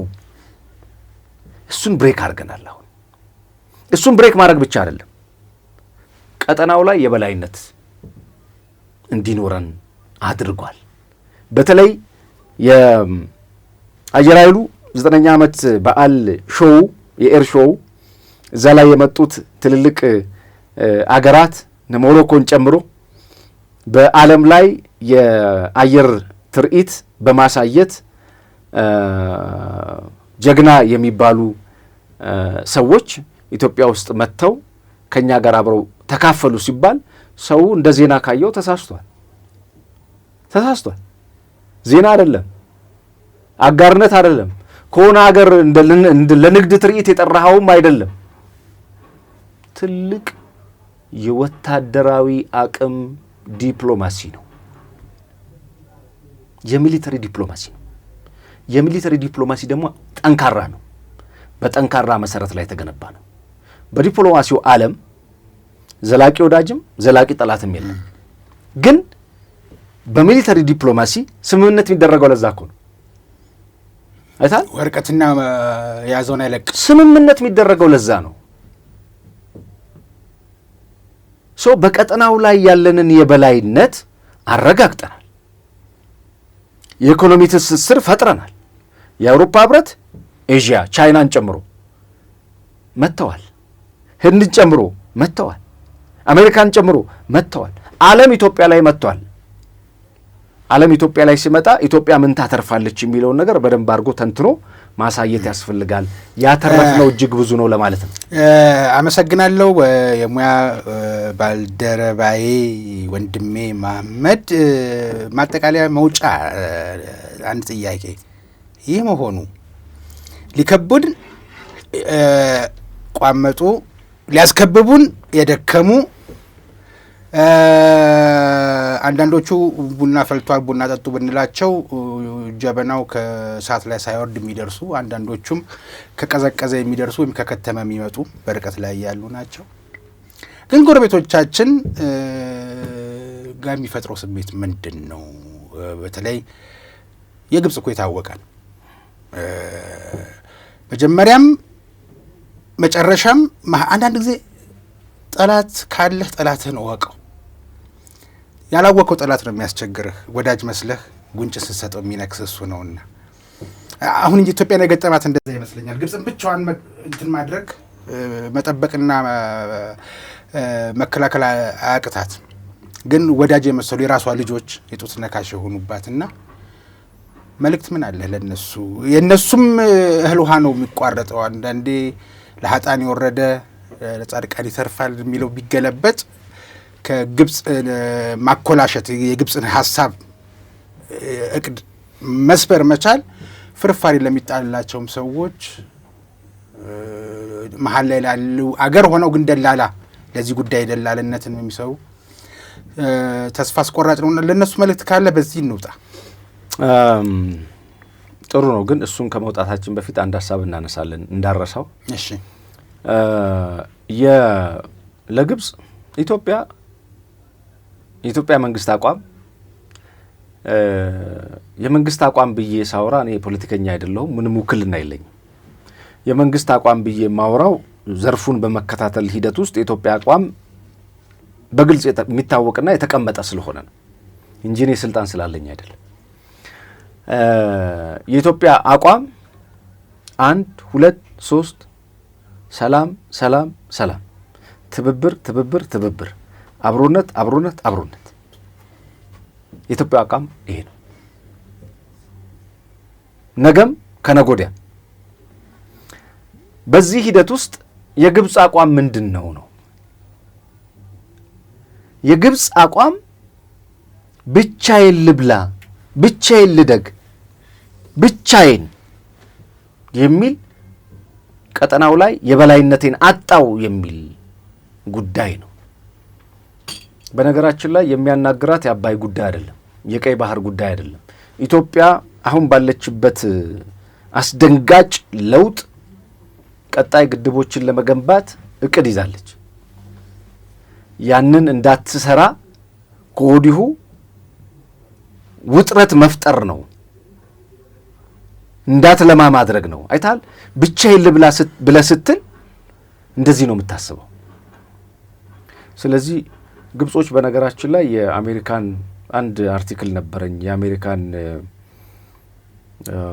ሪሞት ኮንትሮል ስር ነው ያሉት ግብጾች።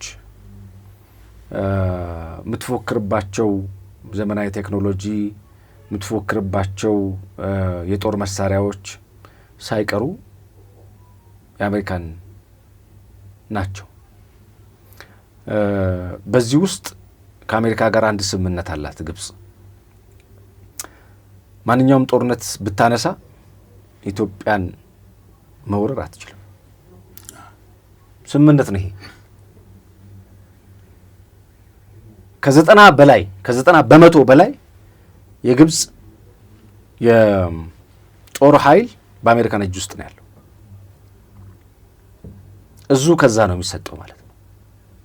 ስለዚህ ምንም አይነት እንቅስቃሴ ማድረግ አትችልም ከአሜሪካን ውጭ። አሜሪካ በዚህ በኩል ስትመጣ፣ አሜሪካ የእሷን የሶማሌላንድን ጉዳይ ማስፈጸም ስትፈልግ፣ እኛ ቀይ ባህር ላይ መውጣት ስንፈልግ ጅቡቲና ኤርትሪያ በዛ በኩል እሷ ከበባ ለማድረግ ትሄድበት የነበረበትን ርቀት ብሬክ አደረግ ነው እነዚህ ሀገራቶች እዚህ በመምጣታቸው ምክንያት። ስለዚህ አሁን ያለው አማራጭ በትብብር አብሮ መስራት ነው፣ በጋራ አብሮ መስራት ነው። በጋራ አብሮ ከመስራት ውጪ አንድም ሁለትም ሶስትም ሌላ አማራጭ የለም። የጋሽ ትራምፕ አደራድራለሁ ባይነትና የተዛባ መረጃ ማሰራጨት ያው የዓለም ፖለቲክስ ቅድም እንዳልኩ ነው። ፖለቲክሱ አንድ ጊዜ በሆነ ጉዳይ ላይ ብቻ አንስቶ የሚጦዝ የሆነ ጊዜ ደግሞ እኔ ነኝ የገነባሁት ግድቡን እስከማለት ድረስ ሊደርሱ ይችላሉ። this a politics game። ሐቁ ግን እሱ አይደለም። ሐቁን ዓለም ያውቀዋል። ስናስመረቅ አሜሪካ መጣ አይደለም ያስመረቀችው፣ አልተገኘም የአሜሪካ ተወካይ። ወሬው ግን ሰምተውታል። የአፍሪካ ተወካዮች ናቸው የተገኙት። ኖ ያው የገነባ ያስመርቃላ። ቢያንስ ሪባኑን ለመቆረጥ ይመጣል እኮ። ያስገነቡትማ ሪባኑን ቆርጠዋል። ጅቡቲ አብራን ነበረች፣ ኬንያ አብራን ነበረች፣ ሌሎች የአፍሪካ መሪዎች ከኛ ጋር አብረው ነበሩ፣ የሚመለከታቸው አካላት አብረውን ነበሩና የአሜሪካ ጉዳይ ያው ቅድም እንዳልኩ ያልተጻፉ ሕጎች የዓለም ያልተጻፉ ሕጎች ብዙ ቢናገሩ እንደ እንትን አይደለም ምን ወስደው ኢምፕሊኬሽኑ ኢትዮጵያ ጠንካራ መሪ ያላት ብለው ሲሉ ዝም ብሎ የተናገሩ እንዳይመስልህ። ትልቅ ሚዛን ውስጥ የሚቀመጥ ትልቅ ክብደት ያለው ትርጓሜ የሚሰጠው ነው። እንደ ፖለቲካ በጣም ትልቅ ትርጓሜ የሚሰጠው ነው። ጠንካራ መሪ ከምን አንጻር? ከስነ ልቦና ነው? ከሀገር መሪነት ነው? ከፖለቲካ ብቃት ነው? ከምን አንጻር? ጠንካራ ሆሊስቲክ ነው። ኢትዮጵያ ጠንካራ መሪ እንዳላት አውቃለሁ። ኦኬ ዋርኒንግም እየሰጡት ጭምር ነው እግረ መንገድ እሳቸው ካነሱት ነገር በተጨማሪ ለግብፁ ለሲሲ ዋርኒንግም ጭምር እየሰጡት እሱ ነው። ቅድም የልብ ድካሙን ብዬ ማለት የፈለግኩት ጓደኛቸውና እንደፈለጉት የሚያዟቸው የአስመራው ሰውዬ ስስታም በጣም ብዙ ነገር እንደ አገርም በፓርቲ አሳበው ወይም በግለሰብ አሳበው አገር የተሳደቡበት ያለፈው መግለጫቸውን ሰምተዋል። አልሲሲ ያው ተተርጉሞላቸው እኛ እኮ አንተ ዩባ እኛ እኮ የተደረገብን እኮ ሴራ እኮ አይደል። ዲያቆን ሲያነሳ ሰምተው ከሆነ በውሃ ትርክቶቻችን ውስጥ በውሃ ትርክት ውስጥ ብቻ ውሃ ወንዝ ዳር አትሂዱ መጋኛ ይመታችኋል እኮ ነው የምንባለው። ውሃን እንድንፈራ እኮ ከውሃ ጋር ልምምድ እንዳይኖር እንድንሸሽ። ውሃ ተፈጥሮ ነው። ከውሃ ጋር እንዳንተዋወቅና ልምምድ እንዳይኖረን ውሃ ጋር መጋኛ ይመታችኋል ስንባል ያደግን ሰዎች እኮ ነን። ቀንና ቤት ውስጥ ደግሞ ጁብ ይበላል ትባላለህና ምን ለማለት ፈልጌ ነው፣ የአስመራው ጓደኛቸው የነገሯቸው በስድብ ደረጃ ነበረ። ያን ሰምተው ጆሮአቸውን ኮርኩሮ ሳይጨርሱ ነው ትራምፕ አጠገባቸው ቁጭ አድርገው ደግሞ ዳቮስ ላይ ያንን ነገር ያሏቸውና አንዳንድ ጊዜ አልሲሲ ኖሮ መፈጠርም ትንሽ ይከብዳል። ተንኮላቸው በዚህ በኩል የሚያደርጋቸው ነገር አለ። እንደገና ደግሞ ወዲና ወዲያ የሚወዛወዙት ነገር ያሳዝኑናል የሚሉ የፖለቲካ ተመልካቾች አሉ። እሱ እዛው ፖለቲከኞቹ ጋር ይቅር ግድ የለም። ግን የመውጫ ጥያቄን አልመለስክልኝም። በሱ እንውጣ። የመውጫ ጥያቄ ያ ኦልሬዲ ግብጽ፣ ሌሎችም ሀገሮች ኢትዮጵያ መከላከያ ሰራዊትን እገሌ ከምንል ይልቅ ሁሉንም ማመስገን ያስፈልጋል። ሁላችሁንም እናመሰግናለን ሀገር ስለምታጸኑ፣ ወደፊትም ከሀገር ጋር አብራችሁ ስለምትቆዩ፣ ደምና አጥንታችሁን ስለምትከሰክሱ፣ ዋጋ ስለምትከፍሉ። አይገርምም? አንድ ሀሳብ መጣ ቲፕ አድርገን ጥሩ የባህር ኃይል ሲሞት ምን የሚደረግ ይመስላል? አንድ የባህር ኃይል ሲሞት ምን የሚደረግ ይመስላል? ቀጥልልኝ። አንድ የባህር ኃይል ሲሞት የብስ ላይ ለመድረስ ሬሳው ይሸታል። ስለዚህ ኦንሊ ቲንግ ያለው አማራጭ ባህር ውስጥ ወደ ውሃው መጣል። ያንተን ወዳጅ ያንተን አጋር አብሮህ የነበረ ሞት አይቀርም። ባህር ውስጥ ለኸው በዚህ ልክ ዋጋ የሚከፍሉ ናቸው የባህር ኃይሎች። አፈር ማልበስ የሚለው ቁም ነገር የምንሰጠው ነገር የሌለ ለታሪክ እንኳን ለማውራት እንደው አበባ እንኳን ለማስቀመጥ በማይመች መልኩ የብስ ላይ መድረስ ሩቅ ይሆናል። ክብር ይገባቸዋል በጣም ለጀግና ሰራዊቶቻችን። እንደ መውጫ የአፍሪካ ህብረት ጉባኤ ይጀመራል። ከጣሊያን አፍሪካን ጉባኤ ጎን ለጎን የጣሊያኗ ጠቅላይ ሚኒስትር ይመጣሉ። እሱን ለማለት የእሳቸው መምጣት ያው እንግዲህ ባለፈው እንደምታውቀው ያስጀምሩት የ5.5 ቢሊዮን ዶላር ፕሮጀክት አለ። እሱን ለማየት እንዲሁም ደግሞ ጣሊያን በቀደመው ጊዜ ብዙ በረከቶችም ብዙ መርገምቶችም የነበሩበት የአድዋ ድልን የምናስታውስበት የካቲት 23 ከፊት ለፊታችን አለ። በጣም በርካታ ጂኦፖለቲካዊ ፋይዳ ዲፕሎማሲ ፋይዳ አለው። ከዚያ ከጣሊያን ጋር አብሮ መስራቱ ከአፍሪካ ህብረት ጋርም በቀጣይ በጠንካራ ሁኔታ ለመስራት ፕላን አላቸው ጠቅላይ ሚኒስትሯ። አፍሪካ ህብረት እንግዲህ ይሄ ለሚዲያዎች የሚሆን መልእክት ነው ማስተላልፈው፣ የመጨረሻ መውጫ የሚሆነው ከተፈቀደልኝ ይቻላል። የሚዲያ ባለሙያዎች፣ የሚዲያ ባለቤቶች ኢትዮጵያ እያደረገች ያለችው የልማት እንቅስቃሴ እጅግ በጣም የገዘፈ የምናየው የምናረጋግጠው እውነት ፊት ለፊታችን ላይ አለ። የሚመጡት ቲክታከርስ አይደሉም። የሚመጡት ፖሊሲ ሜከሮች ናቸው። የአፍሪካን የዓለምን ጂኦፖለቲካ መቀየር የሚችሉ ውሳኔ ሰጪዎች ናቸው የሚመጡት። ጎረቤቶቻችን ናቸው የሚመጡት። ታላላቅ መሪዎች ናቸው የሚመጡት። ስለዚህ ቆነጃጅቶችን ከማሳየትና ዶላር ከመመንዘር ያለፈ መሆን መቻል አለበት። ከዚህ ቀደም የነበሩን የአፍሪካ ህብረት መገለጫዎቻችን ይታወቃሉ። ቢዮንድ ኢትዮጵያን የምናሳይበት እንዲሆን እመኛለሁ።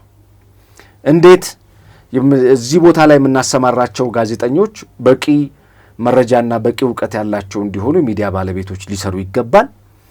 ከዛ በተጨማሪ ደግሞ የምናነሳቸው ጥያቄዎች በተለይ ኢትዮጵያ አሁን ካለችበት የጂኦፖለቲካ አሸናፊነት አንጻር፣ ጀግንነት አንጻር እሱን የሚያጸናና የሚያስቀጥል የአጋርነት ጥያቄዎችን አስታጥቆ ማስገባት ያስፈልጋል። አጀንዳ ክሬት ማድረግ ያስፈልጋል። የመጡ አጀንዳዎችን ከመቀበልና ከማስፈጸም ባለፈ አጀንዳ ክሬት አድርገው የሚመጡ ምስክርነት የሚያሰጡ አዲስ አበባን እንደ ስሟ አዲስ አበባ እንደሆነች የሚያሳዩ ሚዲያዎች እናፍቃለሁ በዚህ አፍሪካ ህብረት።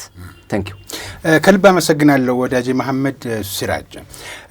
አንድ ስለ አጀንዳ ካነሳህልኝ እኔም መውጫ ላደርገው ከማጠቃለላይ በፊት በተለይ ሜንስትሪም ሚዲያ ላይ ያሉ የሙያ ባልደረቦቻችን አጀንዳ ሴት አድርገው ኢትዮጵያ የባህር በር ጥያቄዋ ፍትሐዊነቱ፣ ታሪካዊነቱ፣ አሁን ያነሳችሁ ጥያቄ አግባብነቱን የተመለከቱ ቢቻል እንግዶቹ ራሳቸውን ኢንተርቪው ማድረግ ቢቻል ምክንያቱም አሁን ችግራችን እኛ ብቻችንንም አይደለም ባህሩን ብናገኘው ብቻችንም ሳይሆን ከሚሰጡን ወይም አጠገባችን ካሉት ጋር አብረን እንጠቀምበት ነውና ይሄ አብሮነትና በጋራ የመስራትን የኢትዮጵያን ፍላጎት እነዚህ ለጉባኤ የመጡ ሰዎች ይዘውት ቢሄዱ ሐሳቡን ኢትዮጵያ እንደዚህ እያለች ለምንድን ነው እንደዚህ የማይደረገው የሚል ጫና ማምጣት ቢቻል ከዚህ በፊት ነፍሳቸውን ይማር እነ ኮሎኔል መሐመድ ጋድራፊ የሚመጡ ጊዜ እንዴት አድርገን እንደምንቀበላቸው ድንኳናቸውን የት እንደሚጥሉ እነማን ምን እንደምናቀርብላቸው ይታወቃል። አሁን ግን የምናቀርበው ሌላ ነገር ይሁን የህሉና ጉዳይ ሆኗል። አሁን ኢትዮጵያን የያዛት የፓን አፍሪካኒዝም አቀንቃኝቱ የነጻነት ጦር ፈንጣቂ ኮከቢቱ ዛሬ ባህር በር ኢፍትሐዊ በሆነ መንገድ ተወስዶባት ስለ ባህር በር ጥያቄ ስትጠይቅ አዳራሽ ውስጥ ብቻ ሴኩሪቲ በአስተማማኝ ሁኔታ በሚጠበቅ ተሰብሳቢን የዓለም መሪዎችን ሰብስባ መሸኘት የለባትም። አጀንዳ ፈጥረን አጀንዳ ሰጥተናቸው ሊያግዙና ከጎናችን ሊቆሙ የሚችሉበትን ነገር ማድረግ ይገባናል። ይሄ ሚኒስትሪ ሚዲያዎች ለሆናችሁ የዩቲዩብም ሌላም አይነት የዲጂታል ሚዲያ ያለው ሰው ከኢትዮጵያ ትበልጥብኛለች እንኳን አንድ ፓስፖርት የሌለኝ ሁለትም ቢሆን ፓስፖርቴ ሁለት እግር ኖሮኝ ሁለት ዛፍ ላይ ባይወጣም ሌላ ሀገር መሄድ ብችልም ኢትዮጵያን ግን እንደ ዜግነቴ ሊያግዝ የምትል ካለ አሁን አጀንዳ መስጠት ኢትዮጵያን ጋር አብረዋት የሚቆሙ ጥያቄዋን የሚጠይቁ ቆይ አንቺ ደክሞሻል ብዙ ጊዜ ጠይቀሽ እስኪኛ እንናገርልሽ ድምፅ እንሽ የሚሏትን አገራትና ፖሊሲ ሜከሮችን መፍጠር የምንችለውና በዚህ ግዳጃችንን ብንወጣ የሚለው የመውጫ ሐሳቤ ነው። እኔም እንደ አንድ ዜጋ እንደሚሰማኝ ማለት ነው። የተወደዳችሁ የአሁን የምስራች ልነግራችሁ ደግሞ ወደድኩ። እኔና ዛሬ እንዴት ነበር ጥያቄና መልሳችን? እንደ ጠያቂና እንደ መላሽ ጭቅጭቅ አልተደራረግንም አይደል? እንደዚህና ከዚህ በበለጠ ፈታ ያደረገ አዲስ መሰናዶ ይዘንላችሁ ልንመጣ ነው። እኛም የድርሻችንን አድርገን ኢትዮጵያም አንድ ደረጃ ላይ ስትደርስ አይተን ደስ እስከሚለን ድረስ ታከተን ላንል ጂኦፖለቲክሱ ምን ይመስላል የሚለውን እንደዚህ ረጅም ሰዓት ባይሆን በሳምንት አንድ ቀን ግን እኔና ማሜ ሁለት አበይት የተባሉ አገራዊ፣ ቀጣናዊ፣ አህጉራዊ አጀንዳዎችን እንይዝና ሁለቱን አጀንዳዎች ማሳለጥ ነው ማስተላለፍ። ከዛ ጋራ የሆነ ኢትዮጵያዊ ጥቃሞቱ ምን ይመስላል ጥባቆት አለው ወይ የሚለውን ነገር ደግሞ እያነሳን የምንሄድበትን ነገር ወደ እናንተ ልናደርስ ተስማምተን ተነጋግረናል። የእናንተ እገዛና አስተያየት ደግሞ ያስፈልገናል በእጅጉ። ልክ ነኝ አይደል? በዚህ እናንተ ፊት ቃል ገብቷል። በትክክል ሚላቲያችን ፈገግ የሚለውን ፊርማ አኑሯል። የተወደዳችሁ በዚህኛው አዲሱ ፕሮግራም ትጠብቁናላችሁ። በቅርቡ እንጀምረዋለን። ምናልባት ከዚህ ላይ ኤዲተሮቹ እንደ ካሚንግሱን ጋር አይነት ማስታወቂያ መስራት እና እንትን ማድረግ ከቻሉ እኛ መሰናዶውን አጀንዳውን እየቀረጽን እንጠብቃችኋለን። በተለይ ቀደም ሲል የነገርናችሁን ነገር አትርሱ። ባለ ሚዲያዎች፣ የሚዲያ ባለቤቶች፣ ጋዜጠኞች አሁን ነው አሻራችሁን በሚዲያው ዘርፍ ማስቀመጥ የምትችሉት። ኢትዮጵያ ወደ ጥሩ ጉዳይ እየሄደች ባለችበት ወቅት ከጎኗ የሚቆም አገርና ፖሊሲ ሜከር መፍጠር የምትችሉበት አጋጣሚ ነው። በእድሜያችሁም በታሪካችሁም ለልጆቻችሁ የሚተርፍ ታሪክ ትሰራላችሁ ብዬ አስባለሁ። በጣም አስረዝም ያለው ግን የኢትዮጵያ ጉዳይ ነው። ምንም ማድረግ አይቻልም። የተወደዳችሁ ተመልካቾቻችን በሀቅና ሳቅ ሚዲያ ተዘጋጅቶ ወደ እናንተ ሲደርስ የነበረው የዛሬው የፌርማታ እንግዳ መርሃ ግብራችን የእስካሁኑ ይመስል ነበር። ቀደም ሲል እንዳልናችሁ በሌላ ፕሮግራም አዲስ ሆነን አዲስ ይዘን እንመጣለን። የፌርማታ እንግዳም እንደዚሁ ይቀጥላል። እስከዛው ድረስ ግን ጤና ይስጥልኝ።